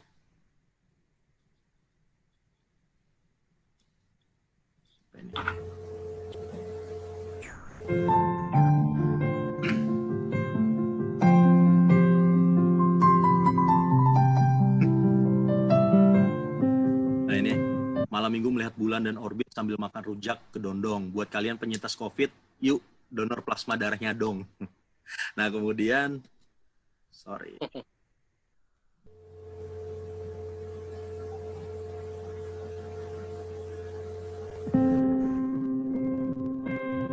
Oh ini foto saya ketika saya donor plasma. Jadi bentuknya mungkin kalau ada yang belum tahu ya, plasma darah itu kayak gimana sih gitu kan. Kalau kita donor darah biasa kan warnanya merah ya. Nah kalau plasma darah itu warnanya kayak gini nih, warnanya agak keruh. Diambil kurang lebih sekitar 600 cc lah untuk plasma darahnya. Jadi setiap 300 cc darah itu ada sekitar 100 cc dari 300 darah itu ada 100 cc yang plasma darah. Nah, ketika plasma darahnya diambil, dipisahkan menggunakan alat yang di samping ini, yang warna putih ini, nanti yang sel darah putih dan sel darah merah itu dikembalikan lagi ke dalam tubuh gitu. Jadi cuma plasma darahnya aja yang diambil. Total yang diambil kurang lebih sekitar 600 cc, di mana 600 cc itu akan dibagi menjadi 3. Jadi setiap pasien kritis ataupun yang gejala berat itu akan diberikan terapi plasma darah sekitar 200 cc untuk setiap pasiennya. Nah kemudian ini akhir kata sebenarnya gini, yang ingin disampaikan, setiap orang itu memiliki risiko untuk terinfeksi COVID. Jadi jangan ada yang merasa kebal ataupun sudah imun gitu ya. Jadi ini memang yang pesan-pesan yang sudah disampaikan oleh dokter juga yang di awal ataupun oleh pemerintah mengenai tetap jaga jarak, pakai masker itu memang harus dilakukan. Kemudian tindakan preventif wajib dilakukan, penggunaan masker, cuci tangan, physical distancing, terus cukup istirahat dan makan makanan yang bernutrisi harus dilakukan. Kemudian kalau ada keluhan, ini salah satu kesalahan saya mungkin di awal ya. Harusnya mungkin saya sudah dapat pertolongan atau perawatan itu lebih dini gitu kan, sehingga mungkin jangan sampai makin parah gitu. Waktu itu saya berusaha untuk menolak ketika banyak keluhan ataupun gejala itu muncul, saya masih berusaha untuk menolak, ini nggak mungkin COVID gitu. Biarpun sebenarnya udah banyak nih gejala-gejala yang saya alami gitu. Saya baru kemudian merasa ini kayak saya kena COVID setelah saya mulai demam gitu kan. Saya mulai demam, badannya sakit, tapi itu juga mungkin udah agak terlambat juga sebenarnya kan. Kalau aja saya mungkin sudah bisa menerima dari awal, harusnya saya sudah bisa sembuh mungkin di bulan April ataupun di Maret ketika saya awal-awal gejala muncul. Nah, kemudian tetap berpikir logis dan selalu positif. Ini salah satu jangan sampai stres lah intinya. Kemudian kalau misalnya ada keluhan, segera cari pertolongan atau mungkin bisa konsultasi sama dokter supaya bisa dapat pengobatan lebih dini. Kemudian lakukan pemeriksaan kalau memungkinkan, lakukan pemeriksaan entah ronsen, cek darah ataupun swab atau rapid mungkin. Kemudian kalau misalkan tadi gejala udah muncul, isolasi diri lah. Jangan kemudian merasa saya oke-oke aja nih, akhirnya terus keluar-keluar gitu kan. Sama istirahat yang cukup. Yang terakhir adalah berserah diri. Jadi semua apa yang kita lakukan memang tidak akan ada artinya kalau kita nggak berserah diri gitu kan. Mungkin dari saya itu aja. Kang Denny, terima kasih. Mohon maaf kalau misalkan dalam penyampaian ada yang kurang berkenan. Baik, terima kasih Mas Rengga, ini luar biasa. Ini ilmu yang sangat mahal, walaupun memang penjelasannya agak panjang, karena ini pengalaman yang mungkin tidak semua orang mengalaminya, jadi prosesnya juga. Berapa hari Mas Rengga kalau boleh tahu di isolasi? 28 hari saya di Wisma Atlet. Total 28 hari ya? 28 hari. Jadi lamanya itu kalau menurut saya gara-gara nunggu swab-nya itu, karena waktu itu kan sulit banget memang swab ya, ngantrinya luar biasa gitu. Oke, berarti Mas Rengga ketika masih awal-awal ya, bulan Maret terjadi COVID itu sendiri. Ya, saya di bulan Maret itulah. Ketika ya, sahabat-sahabat sekalian, ini mudah-mudahan bisa dimanfaatkan waktunya. Silahkan jika ada yang ingin bertanya, langsung unmute saja. Siapa ini? Dibuka pertanyaan mungkin untuk 2 orang terlebih dahulu. Mungkin Pak Yudi atau Pak Eko. Mbak Rasmi silahkan. Pak Dodi, Ustaz Dodi. Ada yang tanyakan? Atau paham semua ini? Bismillah. Assalamualaikum warahmatullahi wabarakatuh. Nah, silakan Teh Mbak Bertanya Rasmi. ya. Baik, udah diperkenalkan ya, saya Nah, Rasmi Ais. Salah satu anggota SSG juga. ya, silakan. Maaf Mas Rengga mau tanya, kalau sekarang kan udah sembuhnya udah lama nih Mas. Ya. Nah, kan pernah dengar juga katanya yang pernah kena itu ada kemungkinan akan kena lagi gitu ya. Nah, kalau sekarang ini apa sih yang dirasakan atau sudah biasa-biasa atau masih ada efek-efek dari itu gitu maksudnya? Ya, langsung saya jawab ya, Kang Denny ya. Ya, silakan langsung. Oke, makasih Bu Rasmi. Jadi memang saya nggak tahu kalau orang yang sudah pernah kena apakah bisa kena lagi atau enggak gitu kan. Memang sampai sekarang alhamdulillah saya nggak ada positif lah. Terhitung saya sudah lakukan swab itu 7 kali sampai sekarang. Di mana dari 7 kali itu 2 kali swab itu adalah untuk donor plasma tadi dan semuanya negatif gitu. Nah, tentang gimana apa yang saya rasakan sampai sekarang gitu. Saya kan berarti terhitung dari saya negatif atau keluar dari Wisma itu Mei, Juni, Juli, Agustus, September, Oktober. 4 bulan ya. Sudah 4 bulan dari semenjak saya keluar dari Wisma. Ya saya rasain itu memang saya tidak sepenuhnya pulih seperti sebelumnya. Paling apa ya, yang paling ini saya rasakan itu adalah saya mudah banget sekarang itu ngos-ngosan. Jadi kayak naik tangga itu aja saya suka ngos-ngosan. Kemudian kadang kalau misalnya napas ada kayak sesuatu yang berat gitu di dada. Saya nggak tahu juga. Saya kalau dari hasil ronsen sebenarnya nggak ada apa-apa gitu. Tapi saya merasa nggak bisa napas seplong kayak dulu gitu. Dan itu tadi kalau misalnya saya aktivitas itu saya mudah banget sekarang ngos-ngosan. Nah, kalau kata dokter memang itu mungkin efek dari dari COVID yang kemarin dan butuh waktu untuk pemulihan. Saya sih berharap dalam waktu dekat mungkin bisa pulih seperti sedia kala gitu. Memang saya diminta untuk exercise sama dokter juga untuk bisa memulihkan tubuh seperti sedia kala. Ada beberapa teman yang juga dijadikan penelitian oleh dokter di rumah sakit gitu kan. Jadi mereka akan dipantau sampai 1 tahun ke depan. Dan mereka juga yang dirasain itu mirip-mirip sama kayak saya gitu. Jadi kayak mudah ngos-ngosan juga sama seperti itu sih. Oke, Mbak Rasmi terjawab ya? Ya Kang Denny terjawab. Cuman masih penasaran juga sih kalau itu memang berefek kan seperti kayak di Amerika ya. Infonya itu yang tentara aja langsung di-cut gitu ya. Terputus dari itu kan berarti itu memang ada efek-efek berikutnya gitu.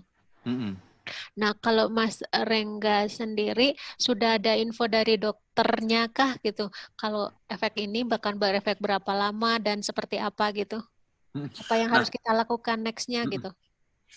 Memang sampai sekarang belum diinformasikan mengenai akan yang saya alami ini akan sampai berapa lama gitu. Jadi ada teman saya yang dari Wisma Atlet itu yang satu angkatan udah kayak apa aja ya. Jadi dia akan jadi salah satu objek penelitian di rumah sakit.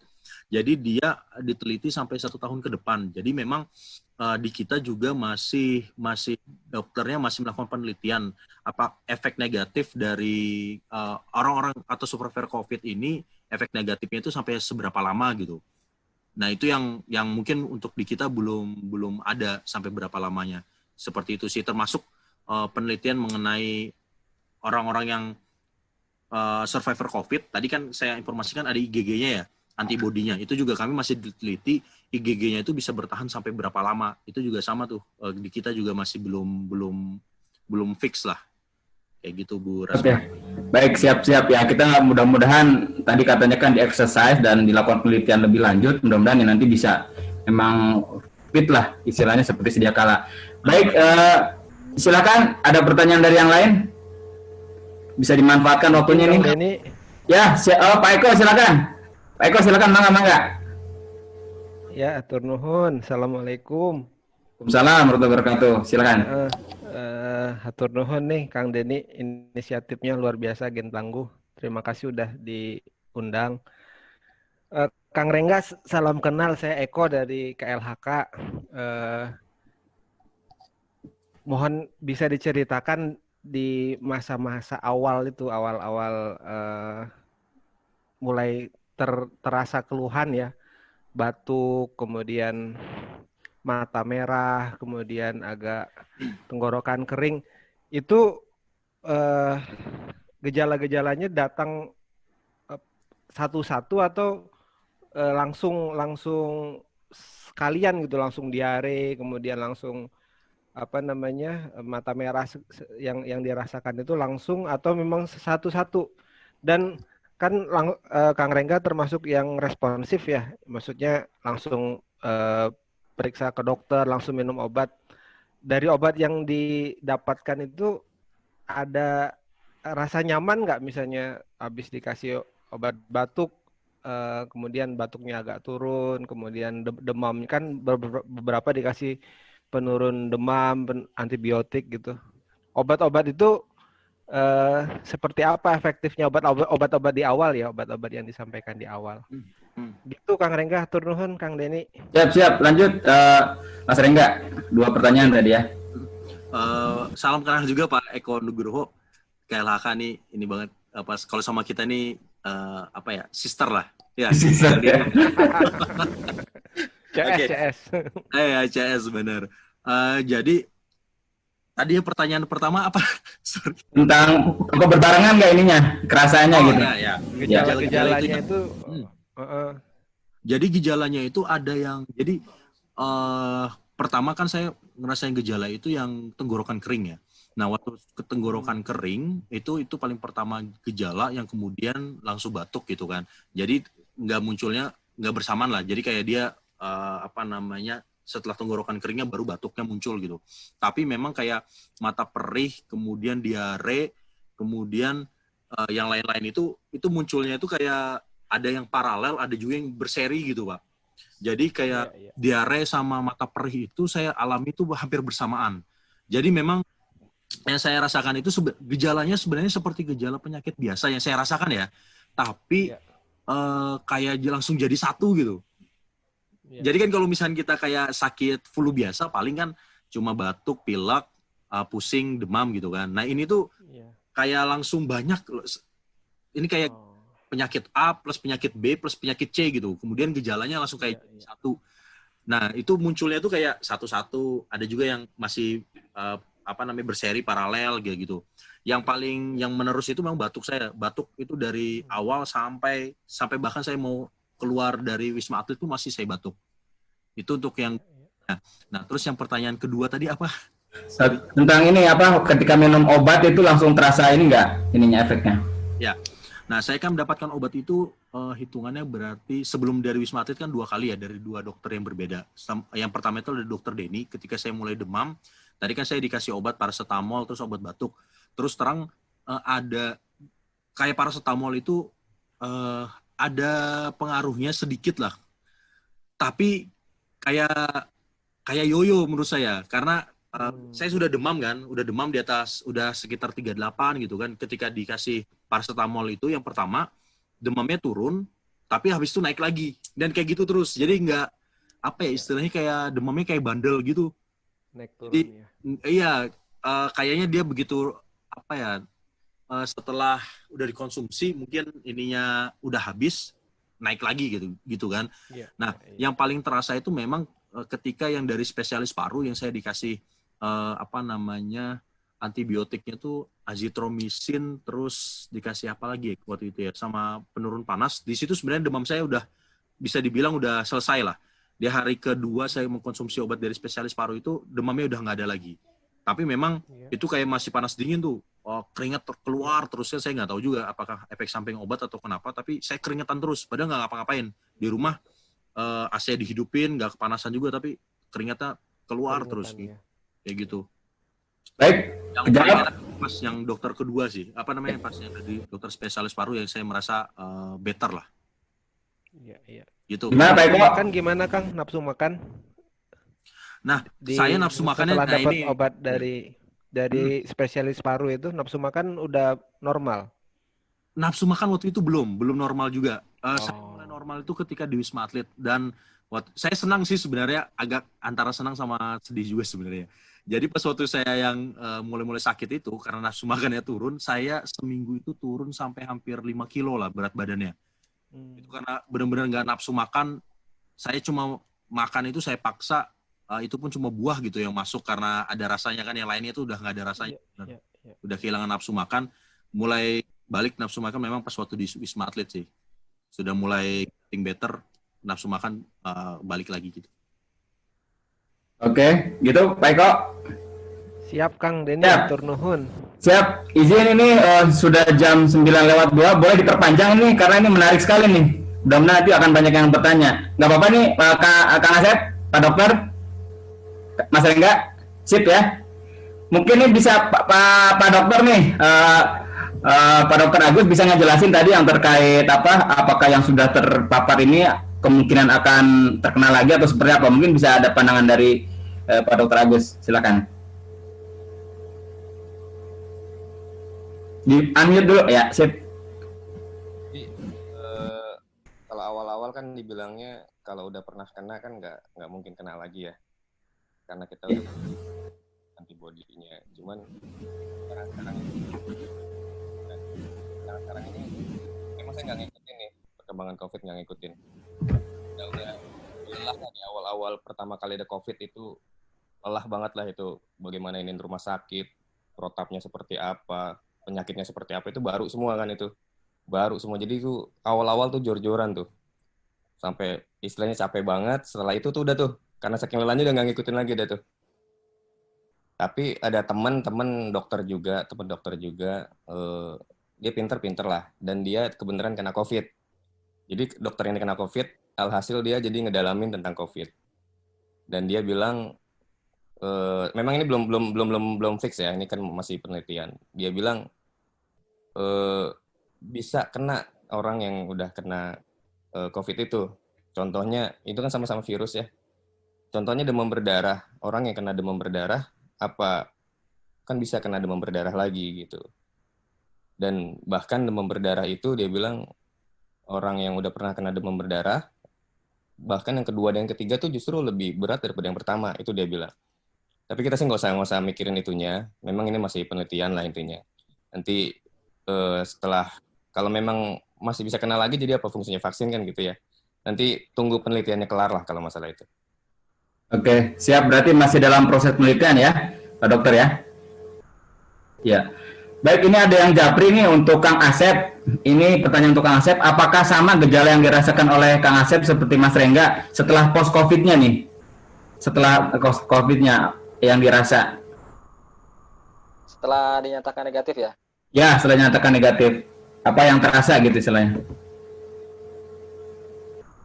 Mungkin yang dirasa ini mungkin capek kan ya. Biasanya saya tuh kalau sore nggak terlalu cepat ngantuk gitu. Tapi udah malam kok tapi cepet ngantuk gitu. Terus pernah kalau siang itu saya kan WFH mau kerja gitu ya. Tiba-tiba waduh saya nggak sanggup lagi nih. Saya tidur artinya secara fisik memang berbeda sebelum sama sesudah gitu loh. Sudah ini saya pernah siang-siang itu saya nggak bisa berpikir lagi, nggak bisa kerja, saya tidur. Terus kalau malam itu memang ya bawahnya mau tidur aja gitu. Mungkin cepat capek gitu kali. Lebih cepat lelah berarti ya Kang Asep ya? Iya, beda. Oke, ya mudah-mudahan nanti proses recovery-nya lah bisa lebih bagus. Baik, izin kita batasi nanti sampai jam 9.15 ya.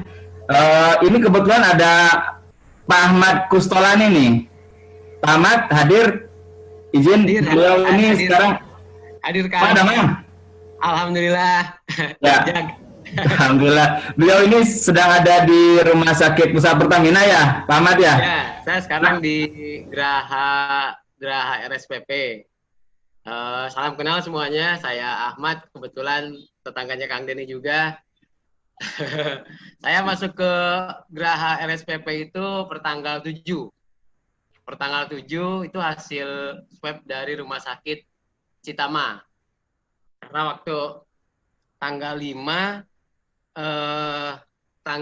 itu saya dapat kabar dari tim krisis center COVID di kantor bahwa teman sekantor saya itu kena positif COVID hasil swabnya. Makanya saya inisiatif, kata HR di kantor, lu mendingan lakukan cek PCR. Nah, kebetulan saya bawa anak istri sekalian di PCR. Nah, saya di PCR swab di Citama bertiga, saya, istri sama anak di swab, hasilnya keluar tanggal 7, istri sama anak alhamdulillah negatif. Nah, saya positif. Saya hubungi tim krisis kantor, saya langsung dijemput dan langsung dirujuk ke Rumah Sakit Pertamina. Ini udah hari ke-13 saya di sini. Oh, 13 ya? Sudah dites swab belum? Swab udah dilakukan 2 kali, tanggal 14 sama kemarin tanggal 18 gitu. Untuk gejala saya di hari pertama, kedua itu ada menggigil tapi nggak begitu parah. Terus sakit tenggorokan dikit. Itu 2 hari pertama aja. Untuk hari ke-3 sampai hari ke-5 itu hilang indera penciuman. Dari situ udah normal aja. Nah, tanggal 14 saya di swab, 14 di swab masih negatif. Nah, CT value-nya itu di angka 24. Nah, terus kemarin di swab lagi tanggal 18 masih negatif. CT value-nya di angka 33.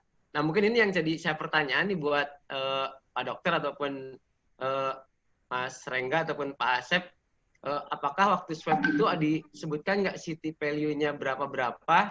Dan kalaupun saya boleh tanya ke Pak Dokter, CT value itu apa ya? Itu aja mungkin Kang Denny. Ya, siap. Mungkin ada yang bisa menjawab dulu, Mas Rengga atau Pak Dokter? CT value atau Kang Asep? Silakan. Kalau saya dulu nggak disebutkan berapa CT value-nya, tapi memang waktu itu dokter sempat bilang tuh gini, karena saya mau cerita ini ya, pengalaman teman saya, jadi dia sempat negatif kemudian positif lagi gitu kan, pada waktu di Wisma Atlet. Jadi waktu itu disampaikan sama dokternya, loh kan kita bertanya lah, kok bisa gitu kan, kenapa sudah negatif kemudian positif lagi. Kemudian disampaikan waktu itu sama dokternya, itu bisa jadi mungkin, karena kan waktu itu Wisma Atlet mengirimkan sampel swab-nya kami itu keluar, dan kayak ke banyak rumah sakit gitu loh. Jadi ada yang ke Ekman, terus ada yang ke mana lagi. Nah, jadi katanya itu bergantung sama alatnya. Jadi ada alat yang bisa menangkap CT value-nya sekian, maka dinyatakan positif. Ada yang kalau misalnya nggak tertangkap nilainya di bawah itu dinyatakan negatif gitu. Tapi waktu itu kami nggak disampaikan tuh berapa banyaknya ketika positif ataupun negatif itu berapa banyak CT value-nya. Mungkin ini dokter Ya. Faisal mungkin yang bisa. Silakan, Dokter Agus. CT value ya? Jadi sejujurnya gue gak tahu juga nih. Ya nanti tinggal googling berarti ya CT value. Ya. Itu ada nilai apa gitu? Karena nggak jadi rumah sakit kan nggak merawat tentang COVID. Jadi kalau ada pasien-pasien COVID itu dirujuk lah, intinya dirujuk. Jadi dari segi terapi biasa aja, terapi bukan khusus COVID gitu. Jadi terapi benar-benar simptomatik, paling ya tadi azitromisin itu masih bisa dipakai. Tapi benar-benar terapi yang spesifik kayak kloroquine gitu-gitu tuh belum sampai dipakai. Jadi apalagi labnya itu sendiri di rumah sakit nggak ada, jadi nggak pernah ini juga. Oke, baik. Mungkin dari Kang Asep ada ini pendapat mungkin diperiksa CT ini apa tadi CT value? Saya juga nggak tahu sebenarnya CT value apa ya. Tapi setelah hasil swab, memang kita disampaikan secara via WA ya, hasilnya negatif atau positif. Dan disampaikan satu sejenis laporan gitu ya. Laporan beberapa tabel, beberapa poin gitu ya, dengan indikator range sekian normal gitu ya.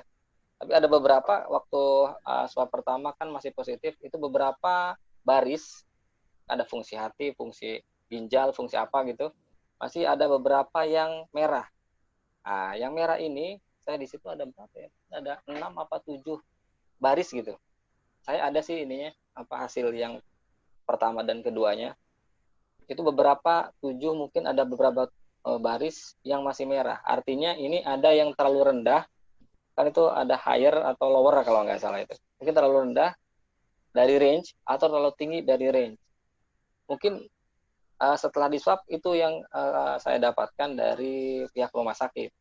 Kasih satu laporan, ada beberapa indikator dan ada range-nya. Ini apakah terlalu rendah atau terlalu tinggi. Oke. Terkait dengan beberapa indikatornya itu banyak itu, beberapa baris fungsi ginjal, saya ingatnya itu fungsi ginjal, fungsi hati, itu sesuai dengan range atau tidak. Kalau merah itu berarti ada yang terlalu tinggi atau terlalu rendah. Saya yang di swab yang kedua itu merahnya nambah 1, tapi secara secara range itu turun cuma 1 poin gitu, tapi jadi merah gitu. Baru mungkin yang ketiga itu skornya, pernyataannya itu udah normal gitu. Mungkin yang dimaksud mungkin itu, tapi saya kurang tahu. Yang jelas setelah di swab disampaikan hasilnya negatif atau positif dan dikasih suatu semacam laporan yang terdiri dari beberapa indikator banyak sekali dan range-nya berapa, dikasih tahu statusnya ini higher atau lower. Itu aja. Oke, baik Kang Asep. Ini sebagai informasi juga, Pak Ahmad Kustolan ini kita tidak menyangka sama sekali karena beliau aktif dan olahragawan. Beliau atlet futsal waktu kemarin Agustusan dan beliau wasitnya juga. Kemudian beliau menaklukkan titik nol rute sepeda yang cukup panjang dengan teman-teman, makanya agak kaget gitu, Pak Ahmad bisa kena gitu kan. Ya sempat di tempat kami gitu sempat ramai lah, dan kebetulan saya salah satu tim siaga COVID di Tranboge gitu ya, melakukan disinfektan dan kemudian sosialisasi lagi penguatan kepada masyarakat. Dan saya juga ngejapri ke Pak Ahmad memastikan Pak Ahmad jangan sampai stres. Gimana perasaannya Pak Ahmad?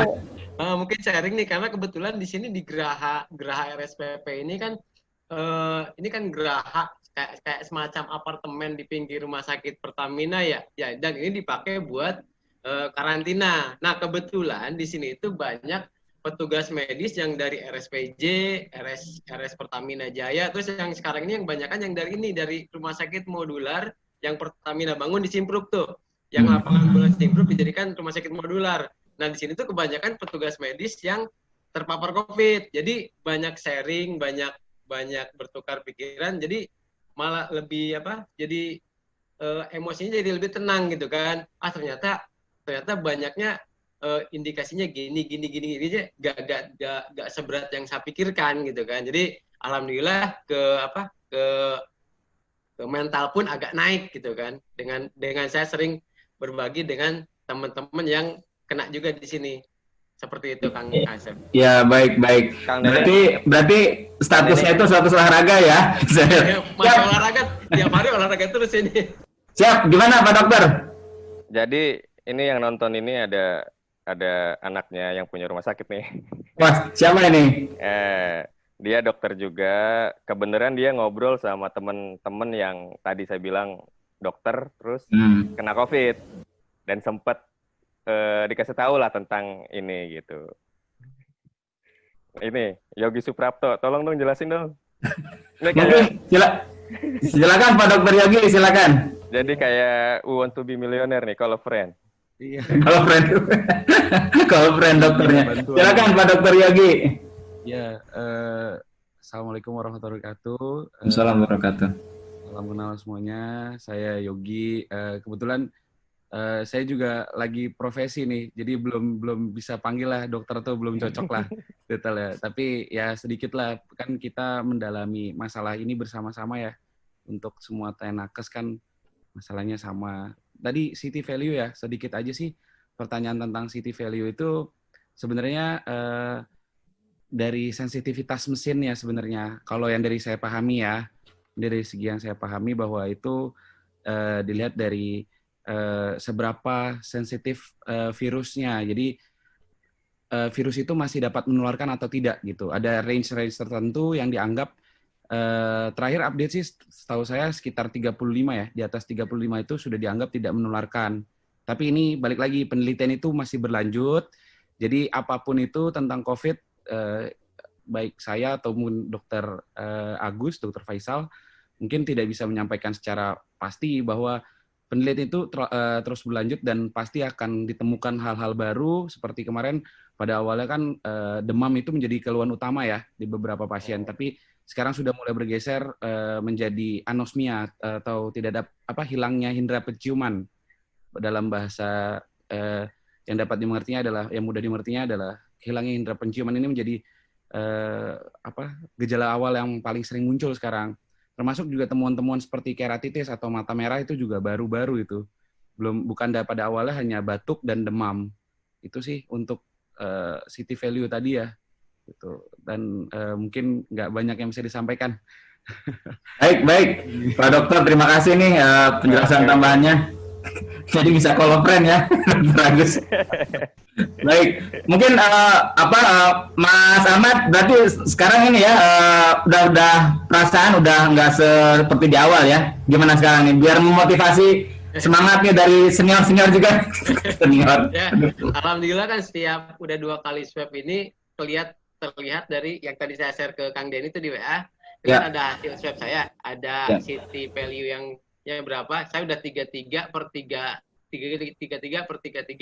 Rentangnya di atas 36 per 40 kalau nggak salah. Yang di pinggirnya itu. Oke. Jadi kelihatan peningkatannya gitu kan. Siap. Ini Pak Ahmad memang karyawan Pertamina ya? Bisa di RSVP? Anak perusahaan. Oh, anak perusahaan. Ya, makanya langsung dirujuk ke sini. Oh iya, alhamdulillah. Ini kebetulan ada teman saya juga nih yang karyawan Pertamina nih, Kang Dendi. Pertamina kemarin di Bunyu, sekarang dipindahkan ke Jambi. Mungkin bisa sharing-sharing beliau di Pertamina EP ya. Atau mungkin Kang Dendi ada yang disampaikan? Bangga?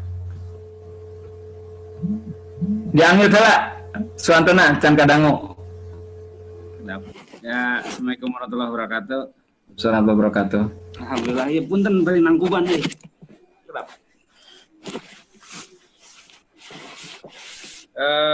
Salam kenal teman-teman. Kebetulan saya sekarang ini baru 10 hari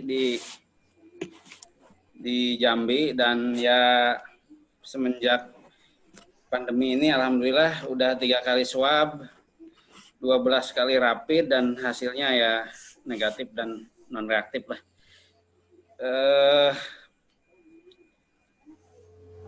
Saya paling ini sih ya semoga jangan sampai ngalamin sih ya. Walaupun ya kemarin bolak-balik ke Kalimantan gitu kan, yang kan sempat ramai juga di Kalimantan Timur, di Samarinda banyak yang penerbangan ke sana terus balik jadi positif gitu kan. Sempat khawatir juga sih waktu itu.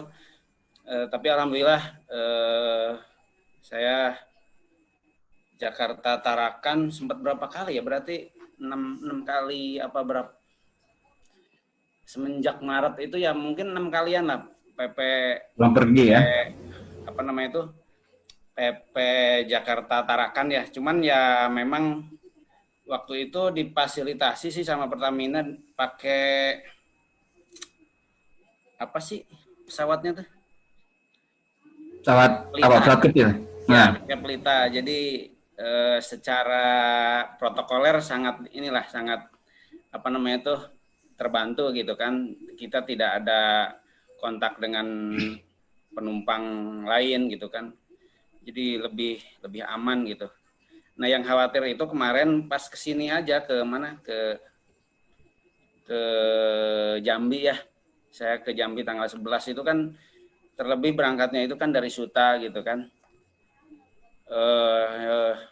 Pesawat siang, nyampe Jambi itu langsung karantina dan langsung swab gitu. Hari tanggal 11 itu sorenya itu saya langsung swab. Ya pastilah yang namanya setelah di swab itu kan perasaannya menunggu hasil itu kan gimana gitu ya. Aduh, positif negatif gitu kan. Cuman ya saya sih ngakalinnya ya, bukan ngakalin sih, maksud saya ya selama nunggu hasil swab itu keluar kan ya di sinilah saya sampai sekarang juga saya masih di mes gitu kan, ya kita olahraga di mana, di dalam ruangan itu olahraga, yang penting keluar keringat lah gitu. Terus makanan dijaga juga, jangan jangan sampai makan telat atau gimana gitu, yang menyebabkan daya tahan tubuh kita malah berkurang gitu kan. dan baru keluar hasil swabnya itu saya di swab hari Jumat, keluar hasilnya itu hari Selasa siang. Jadi saya baru masuk kantor itu hari Rabu, Kamis, Jumat lah, baru 3 hari, dan insya Allah besok hari keempat saya masuk kantor gitu. Itu aja sih paling. Iya, siap. Kang Dendi ini luar biasa. Sudah berapa tahun nih beliau di Bunyu, Pulau Bunyu, salah satu lumayan pulau terluar nih di Pertamina Bunyu, dan sekarang dipindah di Pertamina Jambi. Baik sahabat-sahabat, ini waktu ternyata begitu cepat sekali. Ada 8 menit lagi lah kalau sampai setengah 10. Mungkin kalau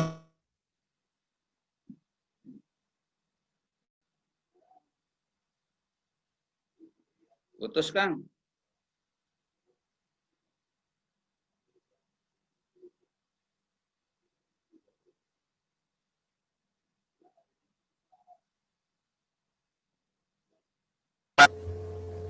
Cek.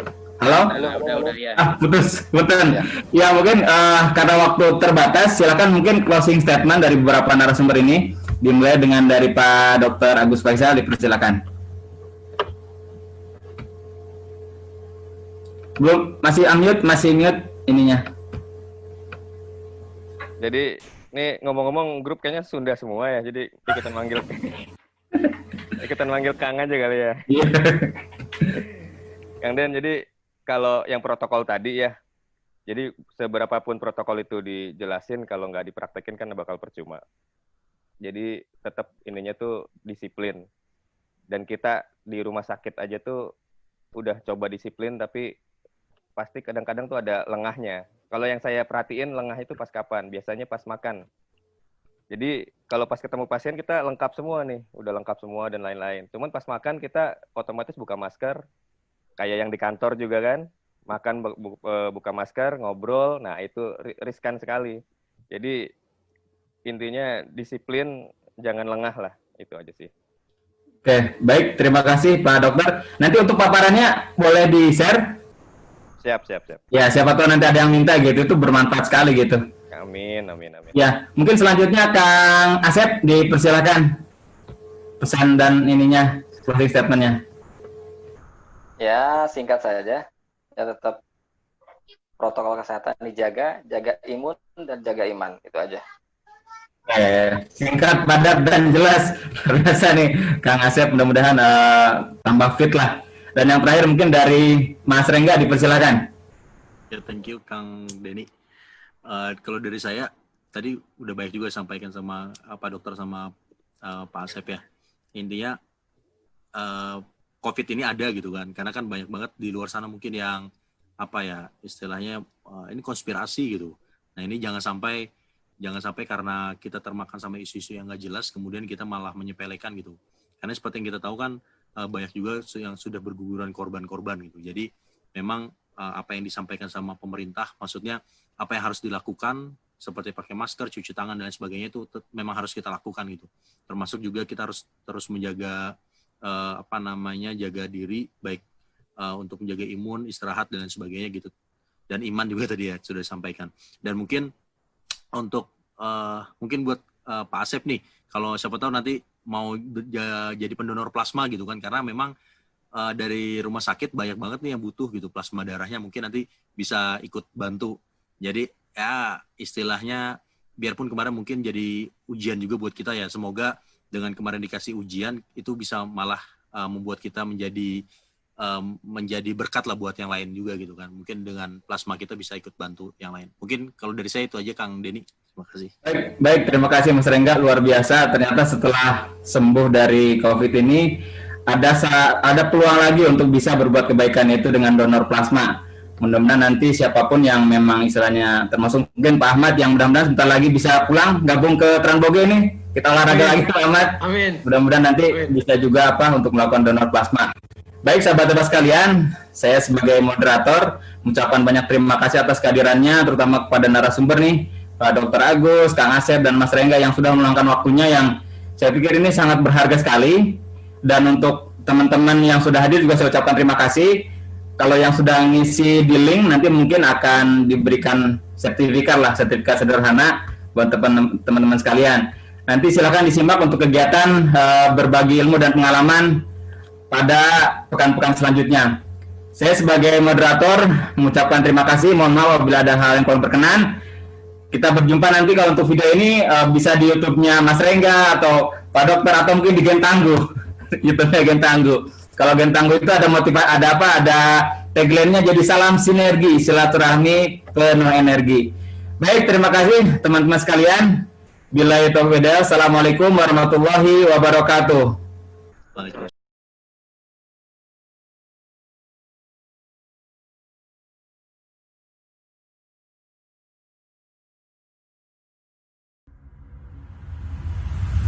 Thank you.